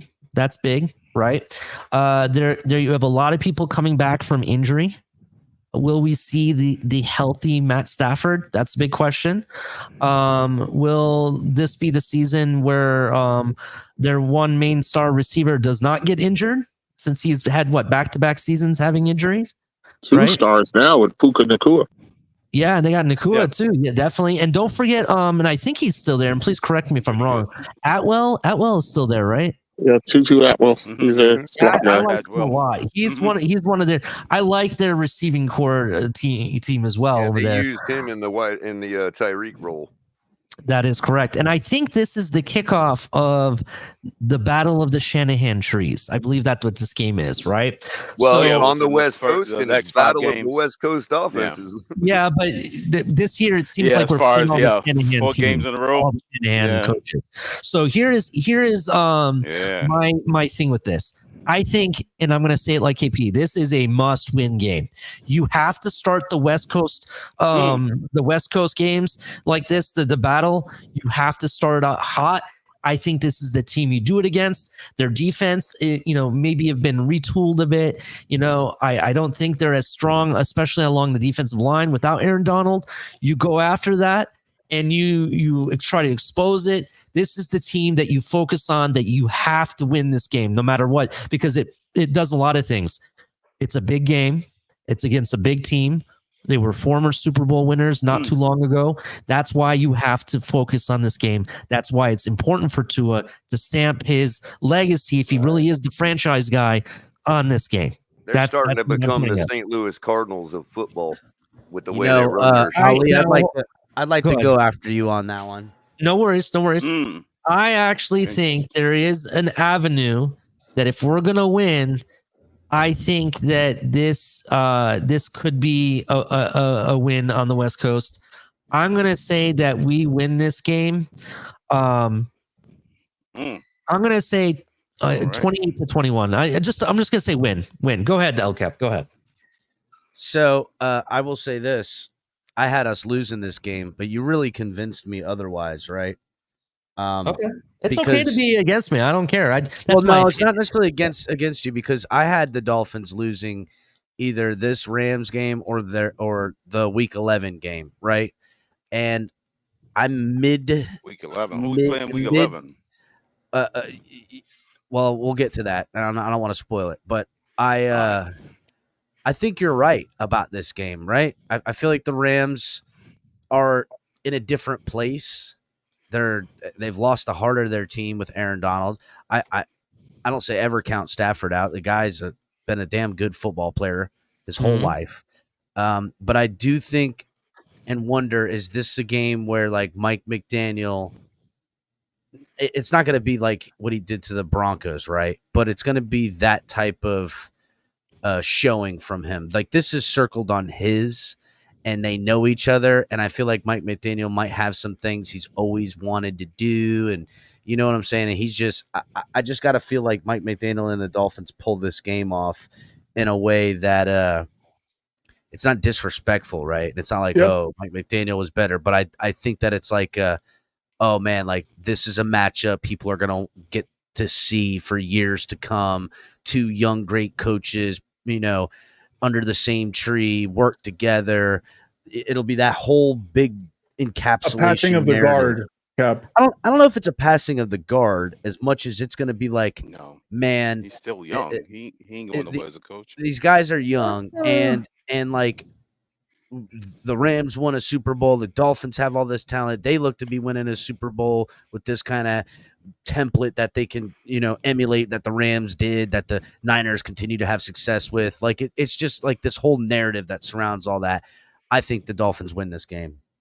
Okay. All right. I like it. Thank you. Dubs, what do you got? Yeah, no, I have us beating the Rams here. I could have sworn Sean McVay said he was going to retire somewhat soon, kind of like Aaron Donald. Yeah, that's definitely been on the table. Sure, that's yeah. They've been talking about that for the last 2 seasons. Sure. Yeah, I don't. Well, I don't it's been know the about past that. few years, but The man's regardless, still young. He's got a lot of years ahead of him. yeah. But I mean, some people don't want to coach, until they're like 60, like Bill. But anyways, I have this being our game. I think McDaniel just has more tricks up his sleeve at the moment and more weapons to play with than McDaniel. And the heart of their defense was basically, completely left their team last year. Retired. It's unfortunate for the Rams, but they'll be able to bounce back, I'm sure, soon. But I'm sorry. The Dolphins are this is their year where they make a statement against every team that they shouldn't lose against, but also those teams that they've typically lost to in the past. So, yeah. I have us winning this game like it's a rite of passage to lose to a team that 28-17. I think that's the standard. Okay, interesting. I appreciate the take, Dubs. Thank you. KP, what do you got? Yeah, I'm worried about this game. Following my scenario where we go up into Buffalo and defeat them in a close matchup, it's going to be a bone bruiser. I see us relaxing a little bit, coming off that high against the Rams this week. Having to travel to the West Coast. By this point, the Rams will have figured out their new shape. With Aaron Donald gone, they still, have a formidable offense that will definitely threaten us and stretch us. And while I don't want to see this as a loss, I think under other circumstances, we definitely are the superior team. But I think they just might catch us on a down week here and give us that next loss. So yeah, I have us. I think it's 7-3. Okay. Yeah. All right, go ahead, Crypto. Hey, can you hear me? I can hear you. Okay. Yeah, actually, I will be at this game, and but the thing is, I would say this, like when I gave the example about if you go 15-2, 16-1, or 14-3, no matter how good the team is, roster-wise on paper, it's almost enshrinement that you will lose to a team that nobody thought you will lose to, even though the Rams are a 10-win team. But I'm just saying people are treating them as if they were one of those teams. So I will put them in that category, virtually, because people just automatically thinking that they're just supposed to be right. Recency bias has people shitting on the Rams. Yeah. Right. That people just think they're a doormat. And so I'll treat them like that team, like one of those teams. Well, if you're doing that, it's just like the Kansas City Chiefs is not above reproach. They lose to teams they have no business losing to. But even those 49ers are not above reproach. They lost to the Vikings, at a time that they had no business losing to the Vikings, and so on and so forth. In this countless examples, even the defending Super Bowl champion Patriots year in and year lost, losing to us from time to time when we was winning 6 games a season throughout the last 20 years. That being said, no one's above reproach, no matter what the record is and what's the name on the back of your jersey. Unfortunately, we lose this game. Okay, so he has a loss. KP has a loss. I'm a win. Dub's a win, and so is El Cap. Color, go ahead and finish this off. So again, the Rams. I brought up the reference earlier because people in the chat have mentioned the same thing, that they have effectively won a Super Bowl. They've done what everybody wants us to do and wants the perfect scenario where we win a Super Bowl and it takes a very short amount of time to get back into the dance. That's what they've done. They're back in contention after only 2 seasons removed from the Super Bowl victory. And before that, they were only 1 season removed from losing the Super Bowl with Jared Goff. So, this team is a real Super Bowl contender. Right? That's what they've built in LA. And I pointed to the St. Louis Cardinals of baseball because they're the same way, although they're a little long in the tooth right now. They generally will win a World Series and be back in the playoffs within a season or 2. So it's like a year off and then a year on, just like what they just did. They're constantly just in that. Again, I call it the conveyor system that I think Greer is trying to implement here.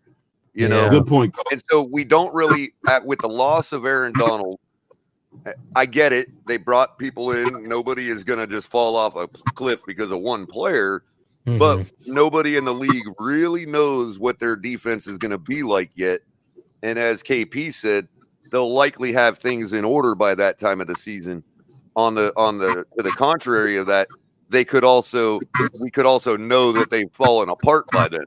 You know what I mean? So and injuries could play an effect as well. Go ahead. Being that we have no clue when it comes to, we could look at paper matchups like Crypto is pointing out. But being that we have no clue really what we're walking into going across country, I think we actually get up for this game. And given that we have Jalen Ramsey, who is a guy that, I know Matt Stafford can overcome. He's great, but he does know some of Stafford's tendencies. He does know some of Cooper Kupp's tendencies, and we also got Odell Beckham Jr., who can effectively serve as a guy who can sort of emulate what their receivers do in our practice that week. You know what I mean? Or at least emulate what their philosophy is over there with their receivers. You know what I mean? Yeah. Is all that going to make a difference? I don't know, but that's the only thing I can, like, if I'm trying to make an expectation for my football team, I'm going to try to take advantage of those key points, being that we have no information on the team other than what they've done the past couple of years. Gotcha. And so I kind of like our shot game. You got us winning then? Pulling this game out, and we'll get to the next game as to how I think it's going to affect us. I think we win, but the reason I think it's close is because I forgot to mention this earlier. I should have brought it up. They retooled their defensive line. They have Jared Verse, right? They got Verse, I think, and they also have Fisk. They instantly replaced the guy. I was going to point that out, Ali. Both guys from Florida State. Yeah, and they got Fisk is the guy who played next to him, I think, right? So I think if we assume that they're going to be good, that'll be to our benefit. We'll be good because we won't underestimate. Another conversation for a later time for a different broken take. I actually think our main target. Now, I was listening to somebody about this. I think the position was going to be still defensive end, but I don't know if Chop Robinson was the first guy we were looking at. I think somebody got taken ahead of us. Of course not. We'll talk about that later. The guy that the Colts picked. Layatu Latu? I don't know if it's Layatu he was the first. He was the first defensive player off the board. Yeah, but there was also Jared Verse too. Yeah, Dallas Turner went to the Vikings. If anybody's going to pan out for them, it's that guy. Dallas Turner was somebody too I was looking at too. That was the other guy. Color, did you pick for the win? Yeah, the first take the said win. Color said win. Dub said win. Yeah, I got Crypto and KP are both losses. Right? Yep, let's go. Yeah. All right, next one. Now we're going to take on the Las Vegas Raiders, right? Brock Bauer, Lewis's favorite player, is going to be there. So I expect to see Lewis at this game. 2023, they were 8-9 with a rookie interim head coach, I think you would consider it. Offensive average yards. What'd you say? I said that's what got him the job. He was able to beat the Chiefs. Average yards offensively were 4.9. Average yards per reception, 10.5. Average yards per rush is 3.7 yards, 46 sacks, 10.4 yards per passes allowed, 4.2 yards allowed per rush. So, in my opinion, they did get a little bit better. Having another weapon there. You got Brock Bowers. You got Devontae Adams, and I can't think of their other receiver that they have that's pretty decent. On the defensive side, look, they got Wilkins. They also got Crosby there. Josh Allen says they got a hurricane in the secondary. Yeah, they got a hurricane in the secondary. Yeah. I can't think of his name. Is it Kitchens that went there? Maybe it's Kitchens. Yeah. It was Kitchens. Yeah. Okay. So they did get a little bit better. But I still think that Mike McDaniel has their defense kind of figured out because of how he addresses certain player personnel. Player matchups is what Crypto like to call it, right? I think they kind of figured out, what is it, Max Crosby? I think they have him figured out. And the one guy you've played with the last 2 seasons, you know inside and out. That's Christian Wilkins, so you know their tendencies, right? And I think our speed, I think we still win this game. I think it is closer. I don't think it'll be a blowout or anything like that. I think it's going to be a really close game, but I think we walk away with the dubs. Go ahead and take it, Dub. Yo, so this is actually another game I had circled. I'm going to the Bills game, and this is my second half of the season game. I should be going to more because I live in Miami, but regardless, this game is going to be a nail biter, 1,000%. And although we pulled off a win last year, it was down to the wire. They're reformed, they're retooled, they've solidified internally what their coaching staff is. Their personnel definitely upgraded through the offseason. I think Wilkins may get 2 sacks this game. And this is because we're week 11 and our offensive line is just bound, just how it is. It's just bound to have had injuries at this point. And with the depth that we have, it's either Wynn or Armstead is like, tooth and nail fighting to play every game. He's definitely going to play for this one, but this is a game where if our offensive line is not healthy, I am very, very scared of our ability to be able to push the ball downfield through the passing game. And Christian Wilkins is one of the best run stoppers in the league. So, it's going to depend on Mike McDaniel's play calling and how he decides to adjust given potential injuries going into the future. I know there's a lot of ifs, and we're predicting schedules here, but I got this as a loss for the Dolphins. One real quick rebuttal, real quick, Dubs. While I do understand that they have brought in improved roster, right? They still didn't fix the most important position on their roster, and I don't know how a tight end Brock Bowers will fit with that, with what they do there.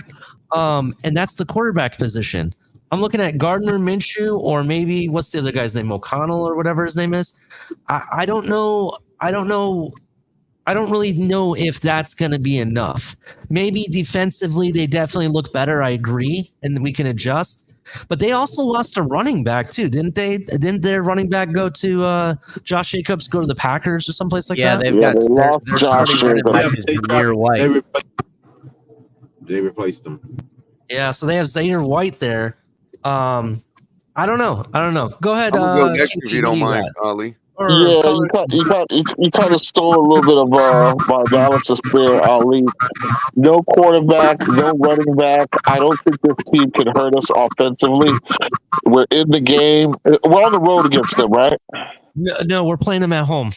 We're playing at home. We're back on the winning side of things here. I don't think this team can score on us. Gardner Minshew scares nobody. Zamir White, unknown quantity at this point, as far as I'm concerned. This team doesn't scare me. Brock Bowers doesn't scare me at this point. They've got a defensive head coach. So while their defense might be a bit tougher, I don't know that it's got the pedigree to stand up with our offense. We should be humming at this stage and looking to recover from that Rams loss that I had them losing the week before. I got us getting our 8th win here, 8-3. So I'm 8-2 at this point. Very interesting. Go ahead. Whoever's next. I'm gonna take it real quick. Go ahead. I think this might be where the big wins that we've got the past couple of weeks, as well as the travel, comes to a head, and this could be our Tennessee game. I think that we dropped this one at home.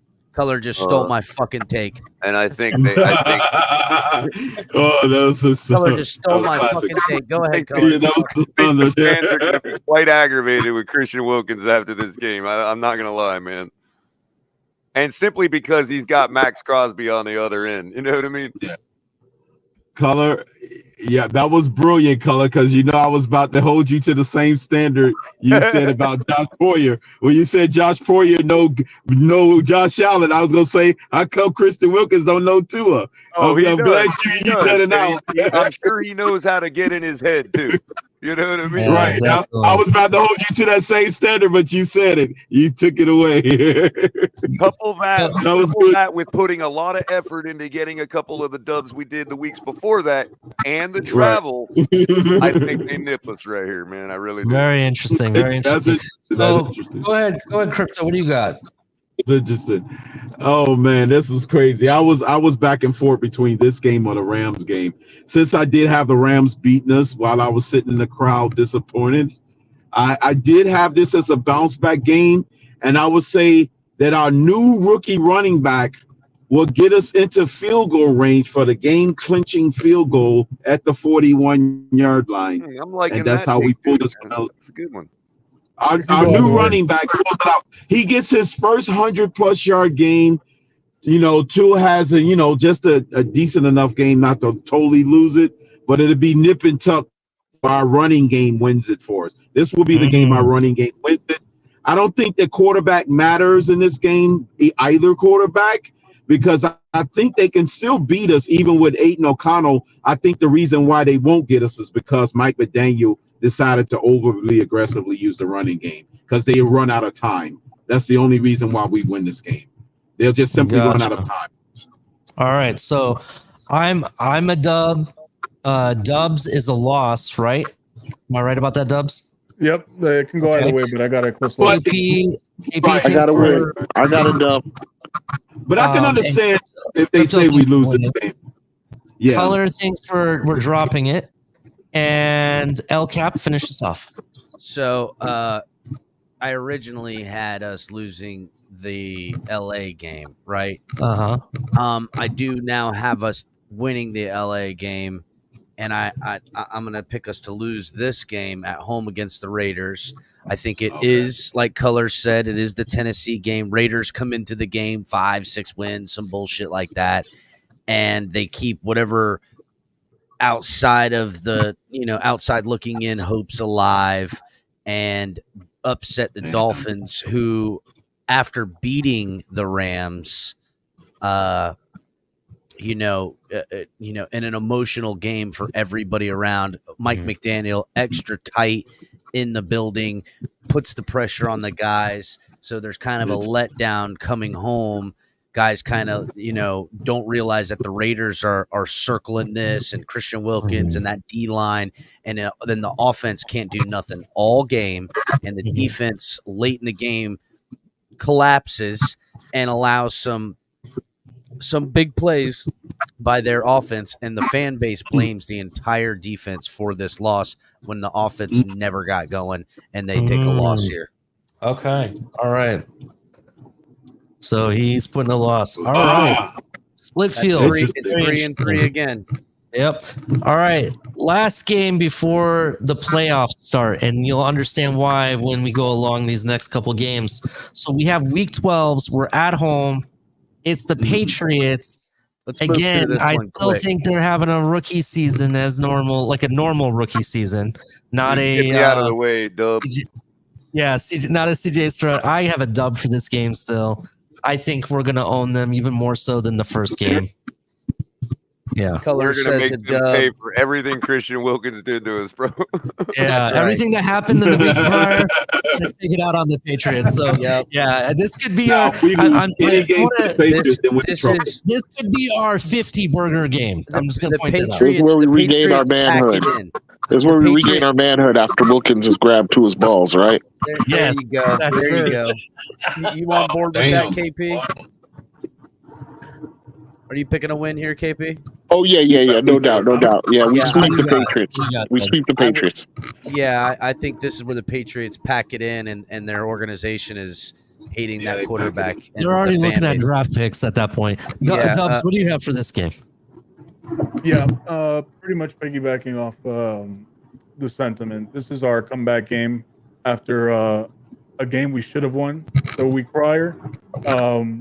Probably a 50 burger, getting close to 60, but not not quite there. I think we'll be like 52, 55, something like that. What do you got, Crypto? I think we win this one in the slugfest. All right. So you think In it's this close, game, but we 12-9. I knew he wasn't going to go full boat. 13 and 7s and 12 That and is a 9. slugfest. Go We ahead. got Go week ahead, 13, Ali. all right. Everybody you got it all? You got cryptos and colors? It's wins across the board. All right. Before I go into week 13, can you do me a favor, El Cap or crypto or color? I'm sorry. I got it. What? Can in the chat, can you put up a poll? Whose record prediction, which you'll name off at the end where everybody was at, does the chat feel is the more likely to happen? I'm curious where the chat is at with record. You can only put 4 options on the poll, Right. I think, or maybe 5. Yeah. Well, there's likely a couple of us are going to have the same Well, record how can anyway. you do- So we'll wait till the records are done. Yeah. We'll put them up. Okay. To record. All right. We can put it up. I guess we can put it up on the last slide. I was just thinking you do now so they can start thinking about it. Everybody in the chat, start thinking about whose record you like, predictions. We'll read everybody off at the end, but I just want you guys to put in there, who do you think is the more likely outcome? That's where I want to know. All right, so we're going to go on to week 13. Week 13, it's Thanksgiving, Turkey week, Turkey Day. We have the Packers, the playoff Packers, right? They were 9-8. They actually won a playoff game, if memory serves me right. Please correct me if I'm wrong on that. They did. Offensively, they averaged 5.7 yards a play. Average yards per reception was 11.3. Average yards per rush, 4.3. 45 sacks, 7.3 yards per pass allowed, 4.4 yards allowed per rush. All right. This is a team that is very high offensively. They have Jordan Love. They also have the other wide receiver named Watson, I believe they have. Over there, they have some other offensive weapons. They get brought in Josh Jacobs, new running back. They did lose, what was it, Alex Jones, I think? Jones went to the Vikings, right? Aaron Jones, running back. That's what I meant. Aaron Alex Jones. Jones for some reason. Aaron Jones went to the Vikings, and I believe their tight end had left previously. I forget who their tight end is. They had a tight end named Tanyan. He left the year before. Yeah. What do you got, Ali? So I'm gonna say this is my other loss. So here comes the losses now. I think Thanksgiving, it's at Lombardi Field. It's gonna be a cold weather game. Packers are known to be playing at their highest level on Thanksgiving. I'm going Green Bay wins this game. I'm right there with you, dude. I'm picking a loss here as well. I think it's a night game on Thanksgiving. It's probably gonna be a better game. Is that the last game of the Thanksgiving game? It is. It's gonna be the last game. 9 o'clock. 9 o'clock game. It's gonna be a late game, and I think it's gonna be freezing ass cold.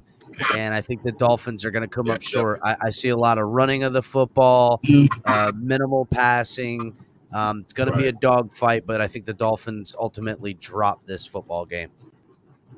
Yes. Very interesting. Okay. Interesting. Crypto, what do you got? I say this is the Tua Mac Jones game where we only throw 3 passes in this game, and we lose in dramatic fashion. Holy shit, that would be the worst case scenario. Losing is one thing, but losing where they only threw the ball 3 times is going to create a rift. KP. What do you got, KP? Yeah, I agree. I'll go with the consensus here. It's a loss for all the reasons stated. Late Thanksgiving, first dash of cold. Doesn't forebode good tidings for the Dolphins here. Not to mention they probably had turkey and that tryptophan, whatever they call it, kicking in. And Green Bay is an ascending team. They got young, talented players in year 2 of that system. I think they're rolling at this stage. This is also a battle of the Shanahan tree, by the way. LaFleur Yep. is part Oh of yeah, the LaFleur Shanahan is a Shanahan guy, isn't he? Yeah, Yep. LaFleur. I Yeah. forgot about LaFleur. So And I you got a know that loss. KP got a loss. Mike- El Cap has a loss. Crypto, what do you got? Mike Who's got a McDaniel loss? Mike McDaniel protects Tua in this one by making him throw 3. He protecting Tua's legacy because he don't want him to throw any bad He passes pulls on him out in the Thanksgiving. fourth quarter. Yeah. He That protects better his not happen. legacy. No mystery Chuck, concussions. No mystery concussions, huh? Or I'll go ahead and be the guy that puts out this name because I know it was a hot topic in the spaces earlier today. Or could this be the Gavin Hardson game, or however you say his name? Could he come out and play in this game? Yeah, he does play in Utah, right? I don't expect it, but I'm just saying it's funny. No, he plays in Utah. He was So a isn't he from UTEP. He was Utah? a UTEP guy, but guess what? He won't be on the team. He won't be. Yeah, he's won't probably going even to be, have a if anything, mouthpiece this if he time. does, if they do keep him around, Wait it's a going to be minute. practice squad, dude. I'll be real. About So, all right, real No, quick. he- Let's go to, he hold might on, come Crypto. back. Let's, Hold on, we got still hold a on. couple more weeks. Let's go, Dub. All right. All right, so I have Jason Sanders winning us this game. And Sanders pulling it up. the reason why is, taking a look at just their roster and hours, our adjustment. This is going to be the game where Mike McDaniel pulls out this is at Green Bay, right? Mm-hmm. At Green Bay, Lombardi Field. This is going to be the game where we pull out the cold weather game adjustment in our offense, and I see our running game being able to carry us down to the wire, and it coming down to the game-winning field goal that Jason Sanders is just gonna drop that bucket. I don't care if it's like 20 mile per hour winds over in Green Bay, but That's a good take. If that's the Cutting case, through the and wind. it Wow. doesn't go the other direction where they force the throw when it was obvious to run because they're trying to get tricky and they stick to the guns. That could definitely be the case. Crypto, or Color, who do you got? Before Color goes real quick, I will say the last time we did play on Thanksgiving Day, where it was really against a big team and it was really close. We did win by a field goal. And I want to say that was against Dallas on Thanksgiving. About the Leon Lett game, right? Yeah, that Yeah, was the Leon Lett game. Yeah, I want to Still say it was all a over the Leon field. game. Go ahead, Color. Go ahead. Also, Keith Byers had a huge run that game. So now that Chef Jew, the ambassador, has arrived, everybody say hi to Chef Jew. What's up, Chef? What up, Chef? I think that I'm in agreement with Chef Jew. I think that we're looking at a team, despite Jordan Love getting up for the playoff game and having a great performance, they were still a 9-8 team. Their defense is actually better than people realize. They only give up 20.5 points per game last year, but they've also only scored 21. So I think this is going to be a tough game. Obviously, I don't think the Green Bay Packers suck. I think they're going to they're definitely going to make a game out of it. I think that the score is going to be similar to what it was the last time we faced them, except reversed, and I think we get the win here. Very interesting. All right, so, it's real quick, Ali, for the Thanksgiving special, huh? It's Dub that has a win. Yeah, they spoiled our that has Christmas. a win, and everybody else has losses. All right. Real quick, El Cap, just because I'm trying to keep track and I want to make sure I'm on the same page. What do you show my records so far with this game included? You are 11. Well, hold on a second. Thanksgiving Turkey Day is I believe I have 3 losses, right? Yeah, you have 3 losses right now. Thank you. They're taking turns spoiling our holidays. All right, so let's move on to the next game. We got rivals in town. Right? AFC East matchup right here, big one. Week 14 versus the Jets, right? Wait, hold on a quick second, Ali. Go ahead. Do you you had us, never mind. You had us. I got it fixed. I messed up. What was it? What's going on? Week 2, you had us beating the Bills. Yes, I split with the Bills. And then Correct. week 7, you had us losing to the Colts, right? Yes. Okay, just making sure I was on the same page. Yeah, my 3 losses should be Colts, Bills the second game, Yep, and the then game you just had. the Packers game. All right. Okay. Yeah, we're on track. All think I right. have- So Jets, they're 7-10 last year, offensive average with whatever quarterback they were using, because Aaron Rodgers, they only had him for 4 plays, and then we went to Zach Wilson, who unbelievably beat the Bills, surprisingly. 4.3 yards average per offensive play. Average yards per reception was 9.5. Average yards per rush, 4.2 yards. 41 sacks, 10.2 yards per pass allowed, 4.1 yards allowed per rush. I expect a healthier defense and Aaron Rodgers to play in this game, hopefully, because we don't know what Aaron Rodgers we're going to get, right? We are going to get either the Aaron Rodgers from old, or we could get an old or run down Aaron Rodgers, and it's just not the same. We don't know what we're going to get, but I'm going to come with the expectation of this game that it's going to be a big game. Aaron Rodgers is going to come to play. That's what I'm going in with this prediction, right? I don't care what they think about the offensive line. Some people said they're much improved, blah, blah, blah, blah. I think the guys they brought in still have injury question marks, right? Kind of similar to some of the guys that we have on offensive line.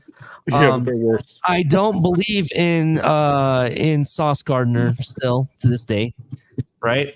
The defense, I do agree they have a good defense, but I think it being at home and this is going to be a big game, and Aaron Rodgers really hasn't seen our speed yet.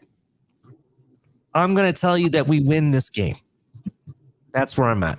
Go ahead, Dubs. What do you got? Okay, so I have us winning this game. However, I think it's going to be after the second half. I think we're going to see some of that special teams, interesting plays from the Jets this game.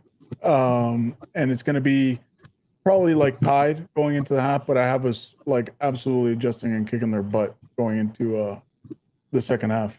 So it's going to be one of those games. Okay. All right, KP, what do you got? Yeah, defying everybody's expectations here.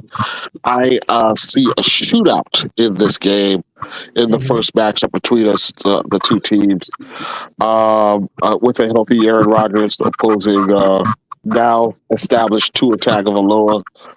I see us. This is at home, right? At home. Yeah, I think we pull it out and we take the victory. I think we're going to end up splitting with the Jets, but I think we beat them here at home. I'm at 9-4. Okay, 9-4. All right, Crypto, what do you got? Yeah, I say this one because I picked the 2 division games, East Buffalo and the Jets, as being initial split contingent upon what happens the previous week. This one, the previous game against Buffalo, if we're already reeling, this one's a loss. But initially, I'm picking us to win because I'm picking a split. But if we had already been swept by the Bills and things are heading south, this one will be a cataclysmic loss. If we had already been swept by the Bills, if we split with the Bills, this will be a win. Got it? I gotcha. I got you. All right. So what the fuck did you pick? That's what I just picked. I said A win or a initially. loss? I said initially it's a win. It would only be a loss if we lost to the Bills twice. Answer. He's saying it's a win. That's what I'm Okay, going I got with. you. That's all. Okay. Thank you. All right, Color, what you got? I thought this would be the one out of the two. I have us splitting with them too, but I think it might be the other way around. I think the unknown of a good the unknown of a player always hurts it, but now it's the unknown of a good player. I think because nobody knows what to expect. We already know their defense is top notch.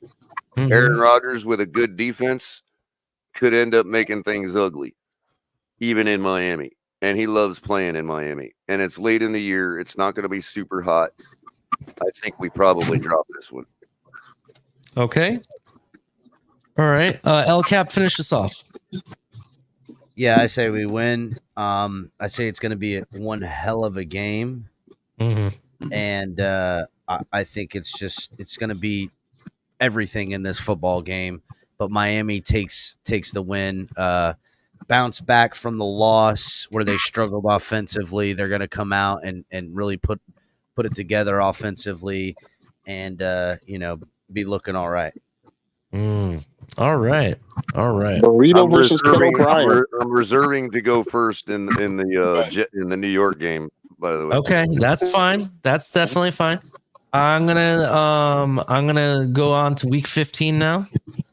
Week 15, we got the Texans, right?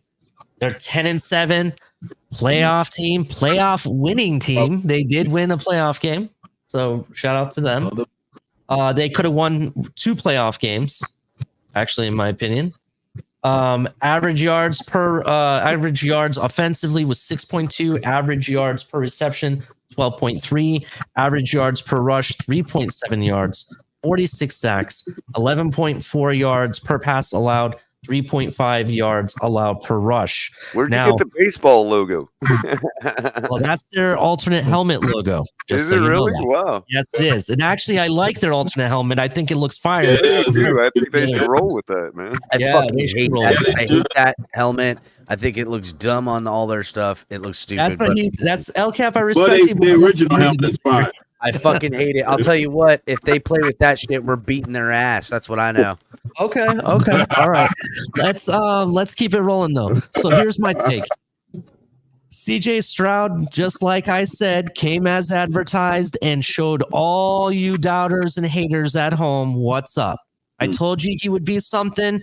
Crypto even doubled down it because he bought into what I was saying. And look what happened. The guy came and delivered in his rookie season. There's no doubt in my mind he's offensive rookie of the year.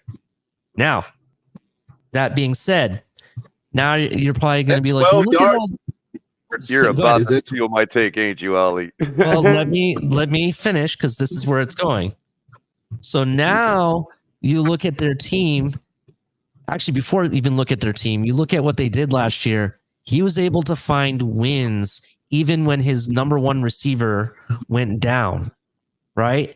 They went through a period of time where they were going one receiver after another. Tank Dell went down. Oh, no worries, next man up, right?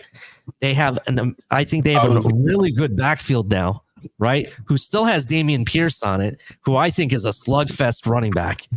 Right. And then you got Nixon, who we all know Color thinks he has the best name in all of football. Right. And then all of sports. And now they got Stephon Diggs. Well, best right? name, period. They have Dalton again there, which I think they brought in another tight end. Oh, that's right.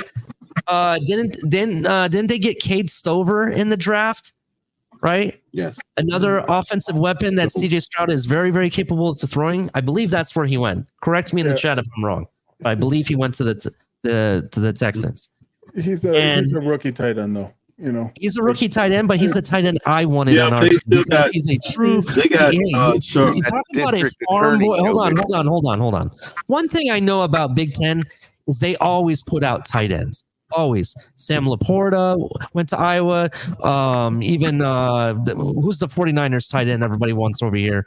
He went to Iowa as well. We've always had good tight ends traditionally from the Big Ten. Now, Big Ten tight end. Cade Stover is that farm boy, blue collar, American hero style tight end that you want. This guy would throw barrels of hay with one hand, not even looking into the pile perfectly. Like it was like no question. This guy, I think, can take a beating as well as give it. He's very formidable in the offensive passing game as well as blocking. He was one of the best tight ends in the Big Ten, my opinion, right? Just my opinion. Not saying it's because he's from Ohio State. I get it. I'm a Buckeye fan, but that's just my opinion. That's my opinion. So, that being said, I have this game circled because this game I really feel, though it starts at 1:00 for us, I think the NFL is going to make this a primetime game. I think this is a transition game that they move over because of the implications of it. You have Tua Tagovailoa going into a playoff run with huge expectations. You have CJ Stroud, a rookie quarterback that came out of nowhere, blew everybody's mind, is on the high. They have a roster to roll with it. They're ready to win now. This makes a good matchup for primetime. However, in this matchup, which I do believe is going to be a shootout, I do think the Texans win one over us. And I do have this as a loss. Now, Dubs, go ahead and give me your opinion, which I appreciate and respect. No. Yeah, I don't think Kate Stover, like, he was a mid tight end, like in a class that just had there was a canyon between Brock Bowers and everyone else. Ben Sinnott was like, the way that you talked about Kate Stover, that's how I felt about Ben Sinnott. Regardless. Hold on real quick, just a quick rebuttal regarding that. So if you go back and look at the leading top tight ends of today, they weren't first or second or third round draft picks. They were fourth, fifth round, sometimes even the sixth round draft picks. So that's why I look at value, and then I do like Sinnett. I definitely agree. He's another guy that I really liked. But I really liked what I saw from Kate Stover because I watched him continuously. So yeah. I know that you were heavily embedded in the draft stuff, but moving on to the season talk. Regardless, I don't think we pull off this win due to just a wide variety of different factors. One of them being just their offensive line is better than ours, and I think CJ Stroud has way more time than Tua does. I think this is definitely a game where it will be a shootout, but we're losing to the Texans. I think the last 4 games, 3 of them are away. This is just one of them. However, you may be shocked about my answer going into next week. But yeah, Texans are a loss. All right. KP, what do you got for us? It's a roll loss. Okay, gotcha. Okay. Yeah, like what has been said, I see shootout potential in this game. However, I think that the Houston we encounter, which went on a late season rally in this past season, is going to be a lot more beaten down by this stage of the season. The novelty of a CJ Stroud and what they were doing offensively will be gone. He'll be revealed by this point to some degree. Also, you have a resurgent Jacksonville in the AFC South and a loaded Atlanta Falcons team, which are going to help reveal who these Houston Texans really are. I think we defeat the Houston Texans. Dolphins go to 10-4. Wow. Okay. All right. Crypto, what do you got? Okay. Since everybody's coming up with the illusion of a so-called sophomore slump, let me give you the interesting nugget about what CJ Stroud did. He did something that no quarterback out of all quarterbacks in the history of the league lead the league in average yards per pass as far as passing per game at the same time while leading the league in touchdown to interception ratio. One thing that tells me when you have a high touchdown to interception ratio, your decision making is flawless. To back that up, his third down accuracy and his third down rating also goes along. It couples with that the fact that he doesn't make bad decisions in the clutch. So this whole thing, when he was doing this late in the season. So when you got enough game film on him, it was enough game film on him late in the season and into the playoffs, and it still didn't matter because the Cleveland Browns was the number 1 defense in football, and they had a full 17 games of game film on him, and they had the defensive player of the year at Cleveland Browns did when they played the Houston Texans, and it didn't matter. So he showed enough from an intellectual standpoint and what he do and how he commands the field enough for me to think and to believe that he's not going into a sophomore slump. Obviously, it can happen, but they built and brought in extra pieces on the offensive side of the board. And I think Dub brought up a good point about the fact that they have an offensive line. And if you're going to give him more time, he also has a high rating with more time in the pocket. If that's true that the offensive line got that much better and also he has a high QBR with more time, then I don't foresee a sophomore slump because the offensive line gotten better and they've added great offensive weapons in Diggs and Nixon and all of them. Those was just insurances that it won't be a lapse because he's throwing the ball to quality players on the offensive side of the ball. And as far as that goes, when it comes to CJ Stroud, so I don't see his whole rookie year as being an anomaly, and it's guaranteed a sophomore slump. I think he has insurances and protection against it. That being said, in this game against us being a road game, that's a tough game. It does have potential to be like a Ken O'Brien, Dan Marino type game where you lose 47-41. It can be that type, but if we have to play keep up in this game, because I can see where if our defense blink, they're going to put 50 points on the board. That's the way I see this game going, and it'll be a close loss. All right, it's close loss is what Crypto predicted. Color, what do you got? I'm going to disagree with Crypto simply because it was going to be my take, is that he does suffer from a sophomore slump this year. Although I do agree with Crypto that we're not going to recognize it as a sophomore slump, because a sophomore slump for CJ Stroud is probably still better than most quarterbacks in the league. You know what I mean? So because he's got a lot to work with. You know what I mean? Like, he's coming down from a really high rookie season. You know what I mean? So even if he does have a sophomore slump, it's going to be like a Jalen Phillips sophomore slump where it's still just as good pretty much.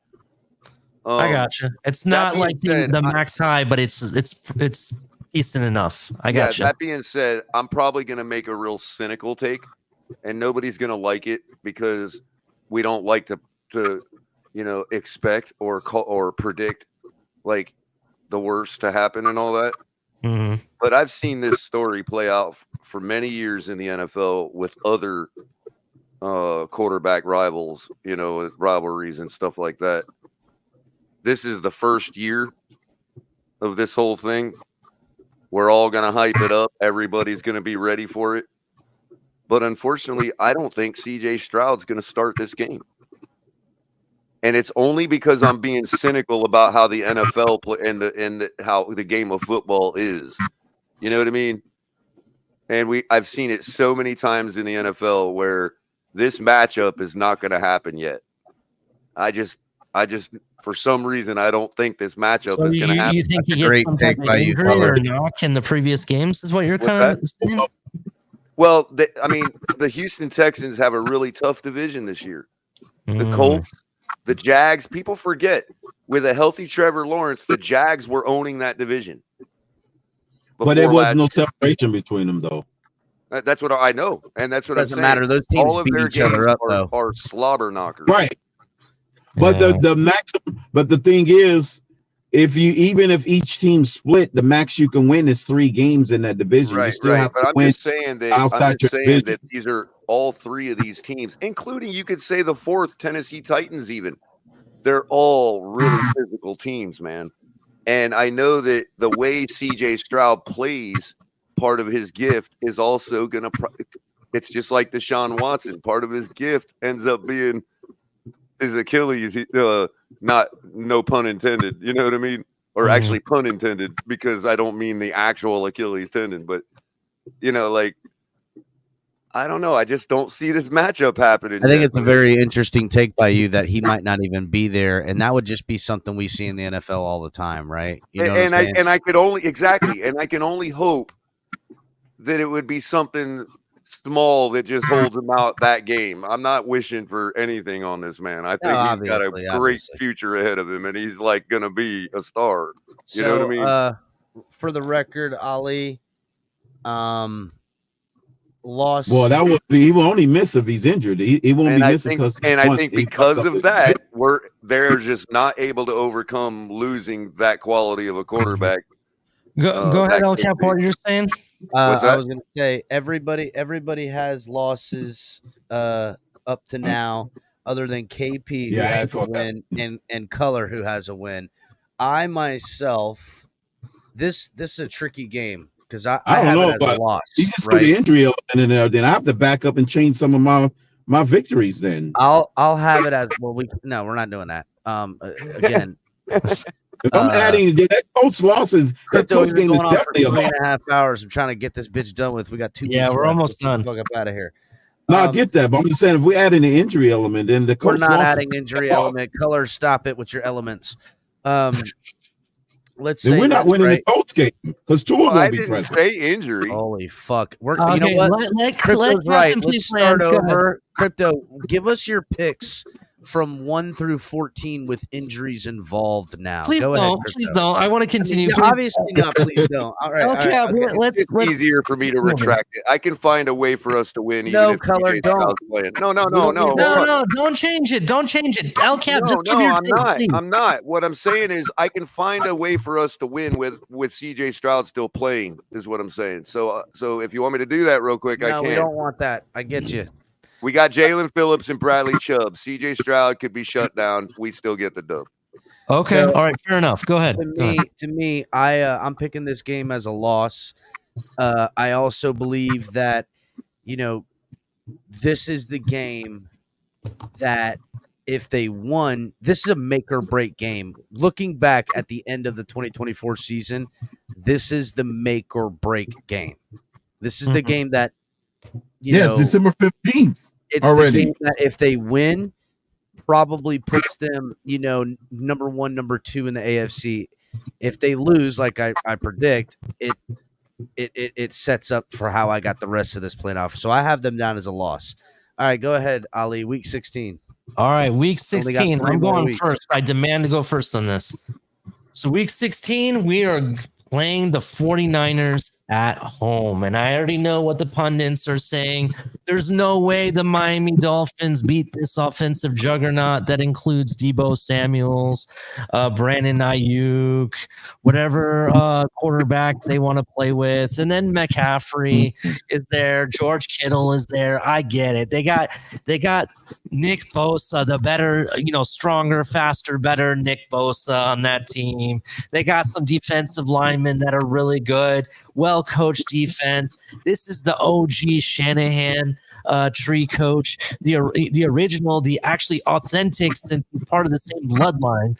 All right, that's what everybody wants to say. These are the Super Bowl contenders. But I think I'm on the same level as Dub on why we're going to be called crazy. And correct me if I'm wrong, Dub.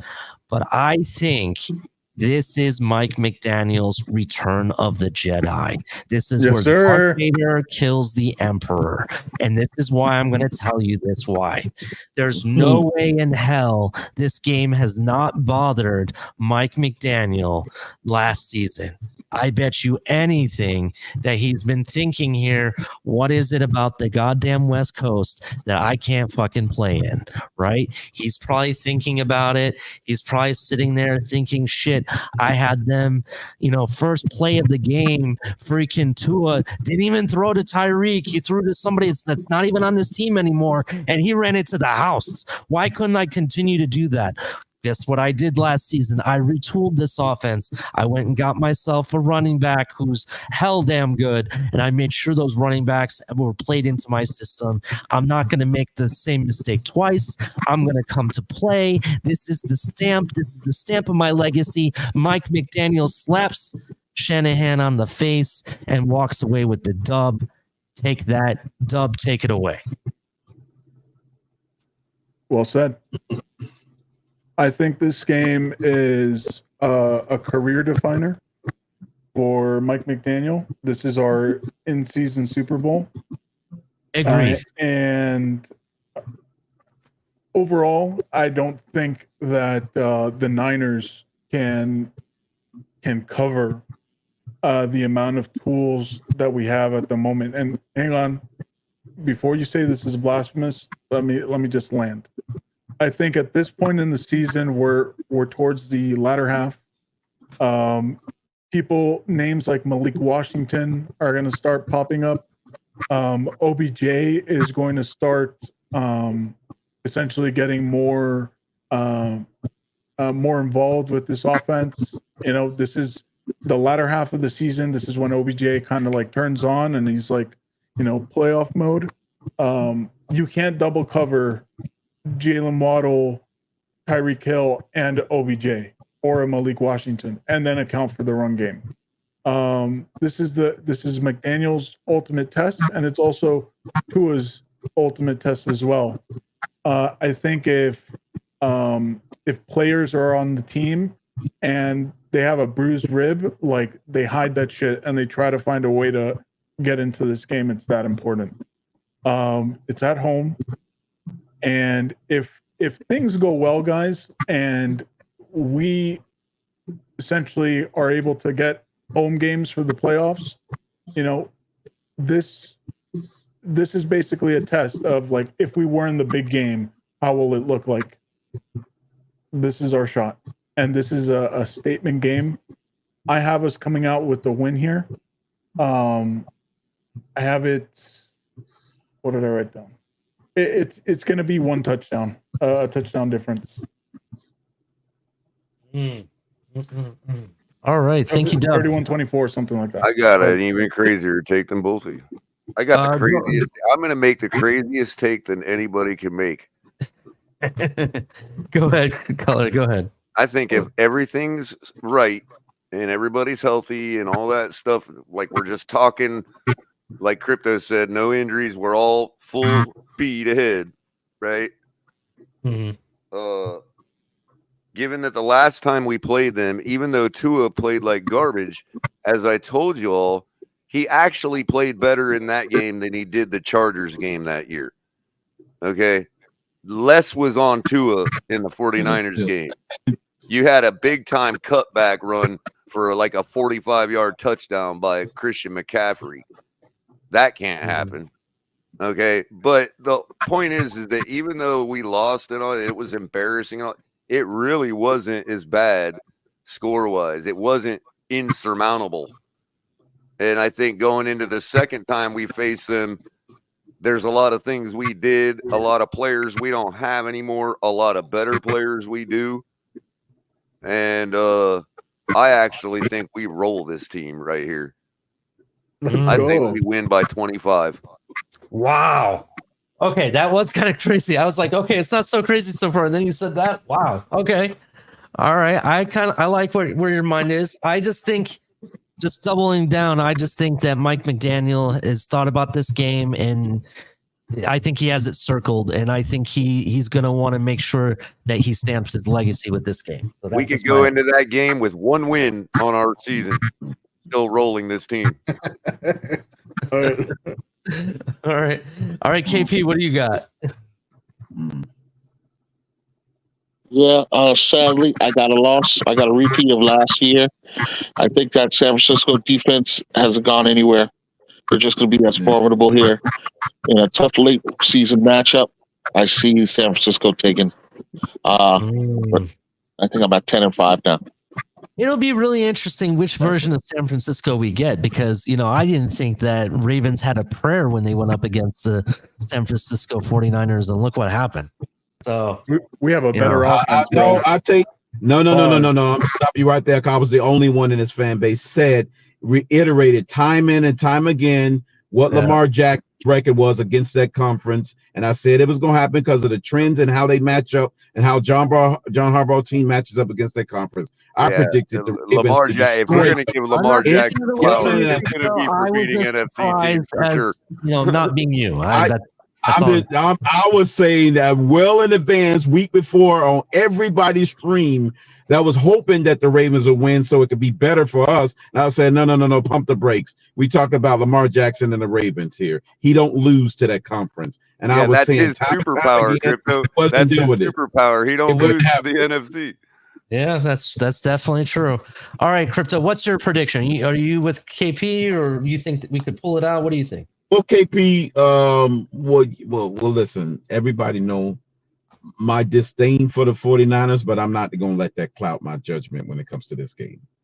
Mm-hmm. Even though I want them to lose so bad, I am not allowing it to cloud my judgment, because when we played them, I think they were only like barely above 500 or hovering around 500.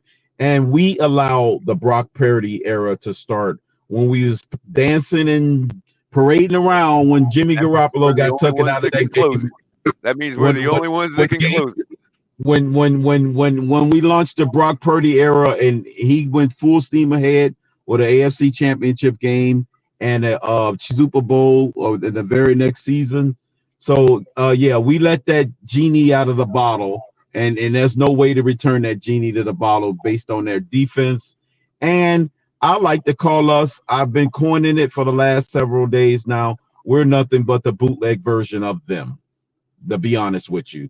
We try to emulate and do everything that they do, but they do it physically and with speed. They do it both ways. How do you put We're a nothing genie but back a in this bootleg bottle? version of them.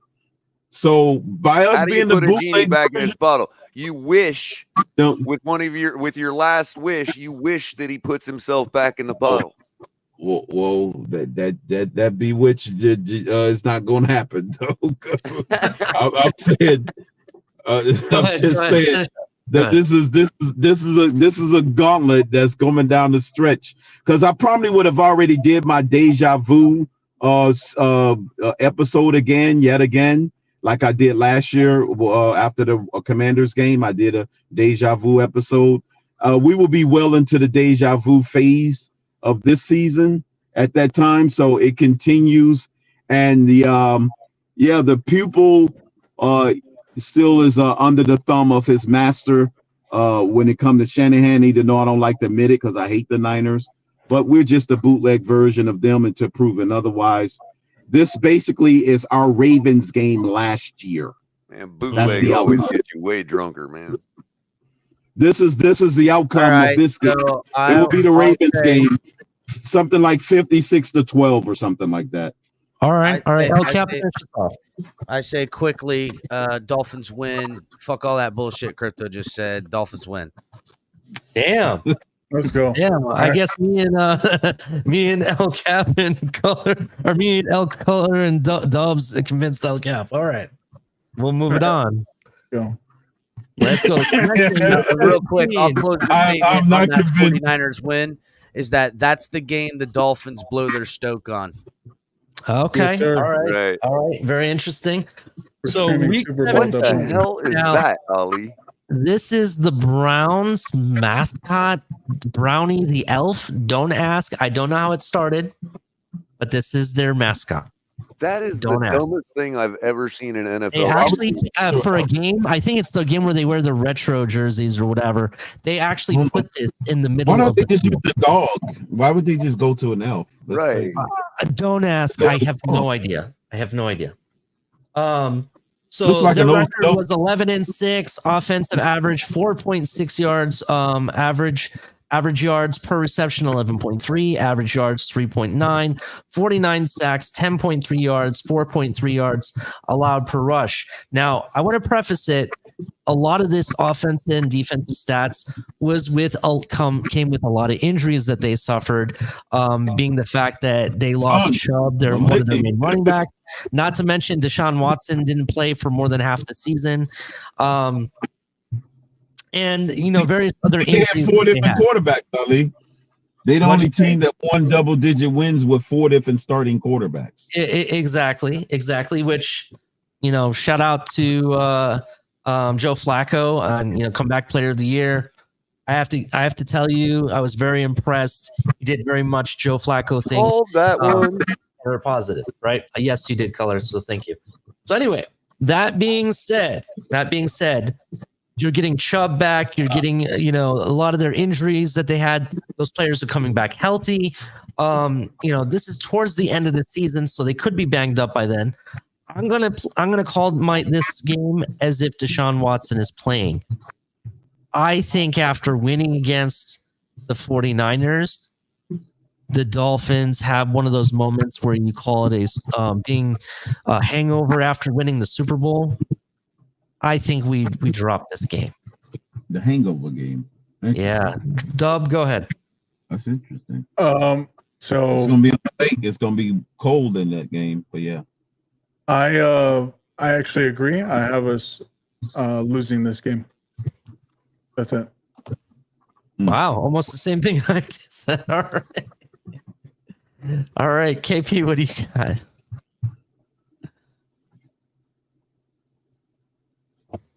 KP? think we might have lost KP. All right. We'll come back to him. Color, what do you got? KP. I think I don't. I'm going to use Crypto's matchup take. I think we match up well with this team. I think that we haven't really seen issues beating them, no matter who they've had at quarterback recently. I'm going to go on recency bias. I'm going to say I don't care about Deshaun Watson playing or not. We're going to get a dub here. Okay. All right. El Cap, what do you got?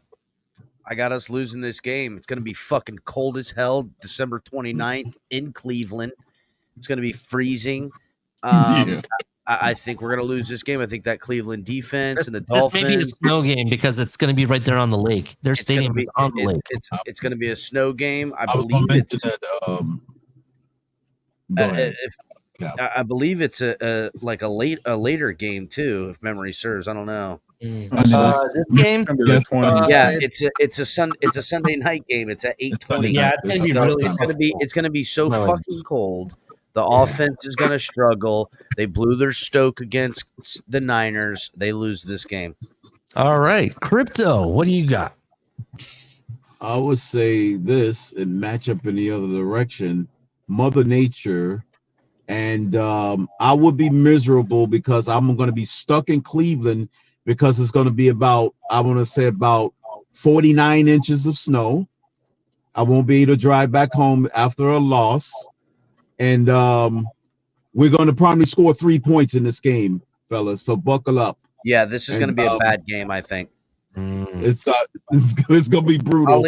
I'm pissed off because I can't drive out of Cleveland because of the freaking roads have been cleared. You and Dub had wins, right?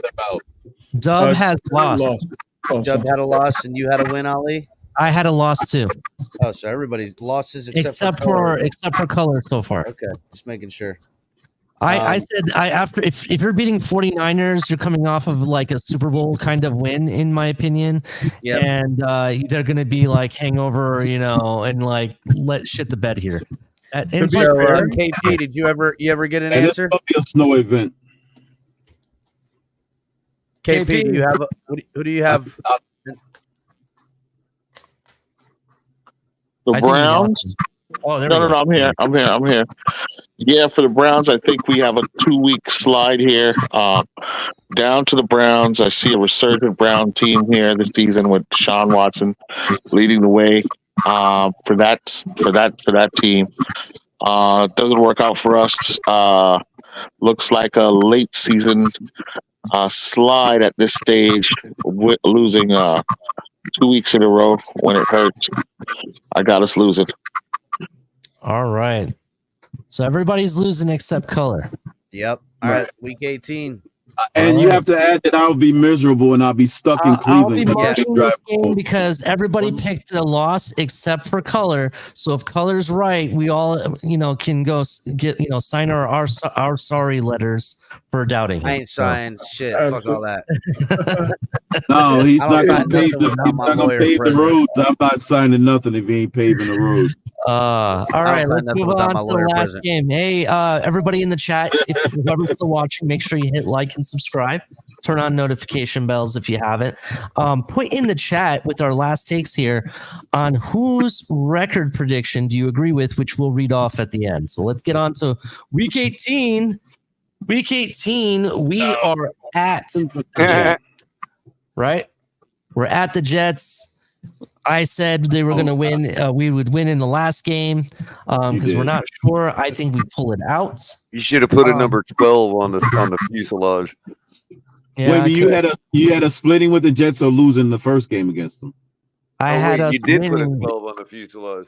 I actually have us winning, except this game I have us losing. So we're splitting the games with the Jets. Splitting. Okay, I got you. Yes, okay. and it's primarily because my hope is that I believe, and I truly believe, it's not a hope. I actually believe that we're gonna make the playoffs for a third time, and hopefully, I think we win the division because I think we have the capability to doing so, which means it will be a home game for playoffs. And why start your star quarterback in a game that he could very well get injured in? and that team is probably fighting for a wild card spot, in my opinion. You don't want to put your quarterback in front of bad juju. That's why I have us splitting this game. That's why it's a loss. Go ahead and follow me up, Dubs. What do you got? Hot takes after Dub. I got a very hot take on that. Ali, you're gonna like this one. All right, go ahead, Dub. We're actually stomping the Jets in this game. I have us actually blowing them out because at this point, pretty much everybody on their offensive line is going to be injured. On top of that, Aaron Rodgers is going to be eyeing retirement at this point. So yeah, this is pretty much an absolute win, and we take it to the house. 13-4. Let's go. 13-4. Damn. All right. I'm similar to Dub, but for slightly different reasons. And this is a philosophical take, not a political take, but for political reasons. I think Aaron Rodgers absolutely despises the city of New York, and he has no incentive to win this game. I think that this is that's why I had us backwards. Swan song. This game. I think we win this game, and I think MetLife takeover. He's in California, and I don't know why he wouldn't like New York. He's from California. He can't stand New York. Oh man. shit! I didn't even think about the MetLife takeover thought process of it. But yeah, I still think we don't play Tua, and that's why we lose the game. I'm kidding. Original. Seriously though, I do. I never heard that from another individual.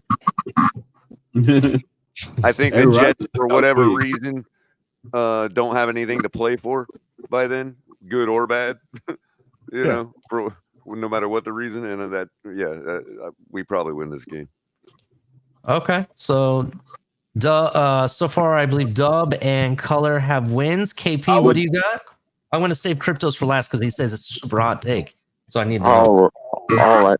I believe I had us losing in the first Jets game. Yes, was that correct? That's winning. I had us winning. We were losing the last two or something like that. Yeah, initially I thought we would split with the Jets, but I've been compelled by some of your arguments, my fellow gentlemen, and I see us winning to go into the playoffs with some momentum. I had 2 losses prior to this game, so health in place for our squad.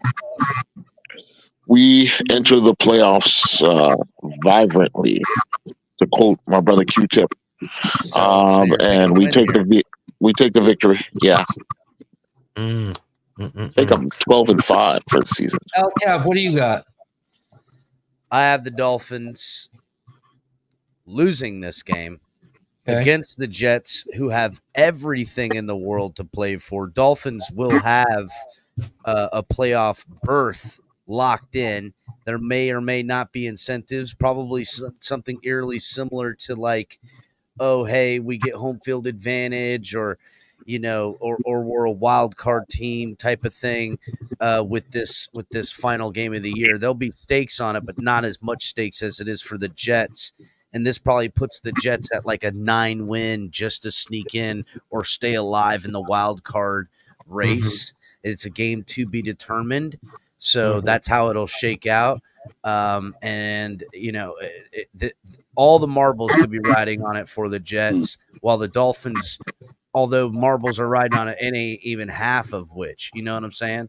So I say the Dolphins lose this final game against the Jets. All right. Crypto, now it's time for your juicy hot take. What do you got? Yes, I will have this one. The long story short, I agree with El Cap, but this is how this scenario happens. We lose to the Jets, right? Creating a 10-7 record between all 3 teams. The Bills, Jets, and the Dolphins all locked in at 10-7. The only way the Dolphins win the division if the Patriots win their final game and creates that 7th tiebreaker. That's how we clinch the division. The Patriots win, bringing them to 8 wins and giving us the division with that win by us losing to the Jets, because it forces a 3-way tiebreaker and it goes down to the 7th tiebreaker. How about that for the final finality of the season. That's a crazy take. That is a crazy take. Shit. Considering we No- all play the no same tough separation. schedule, that's actually a really good take.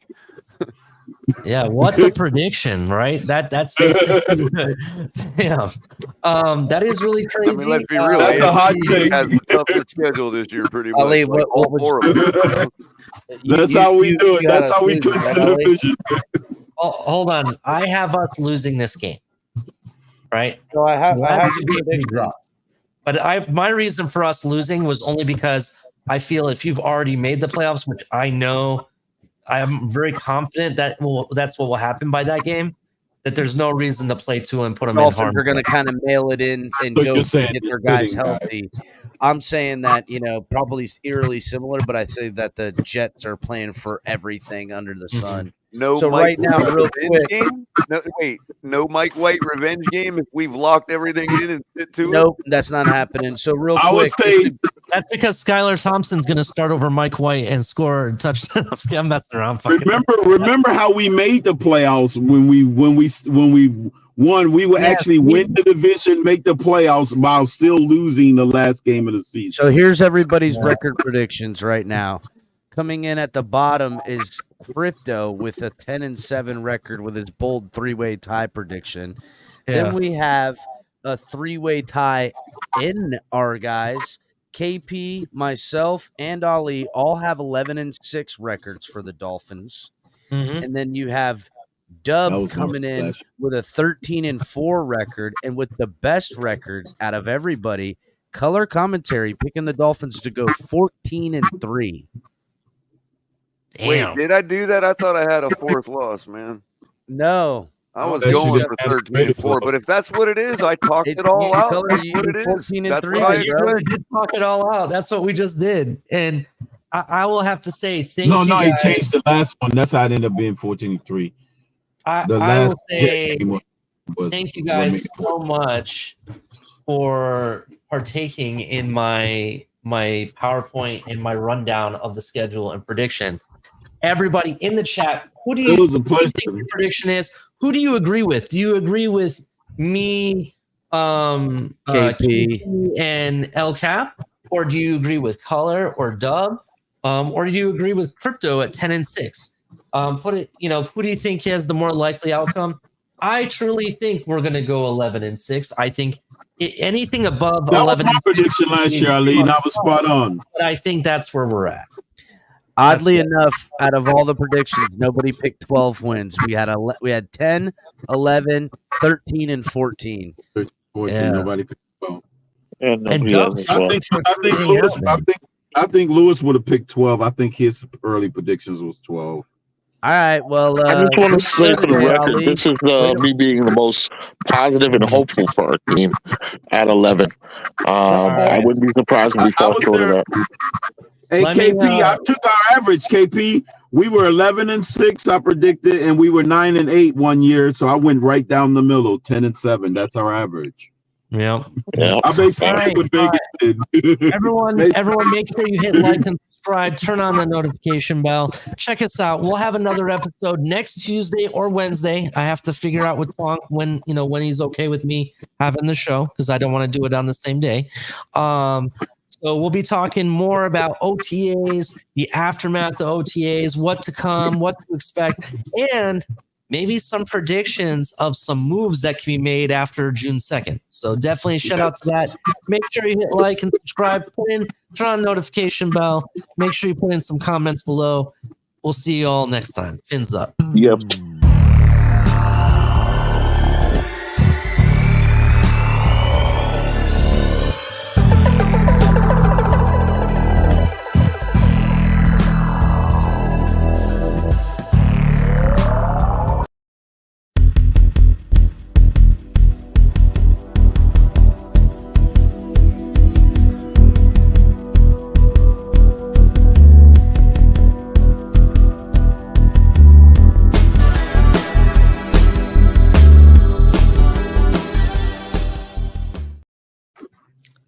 Fins up.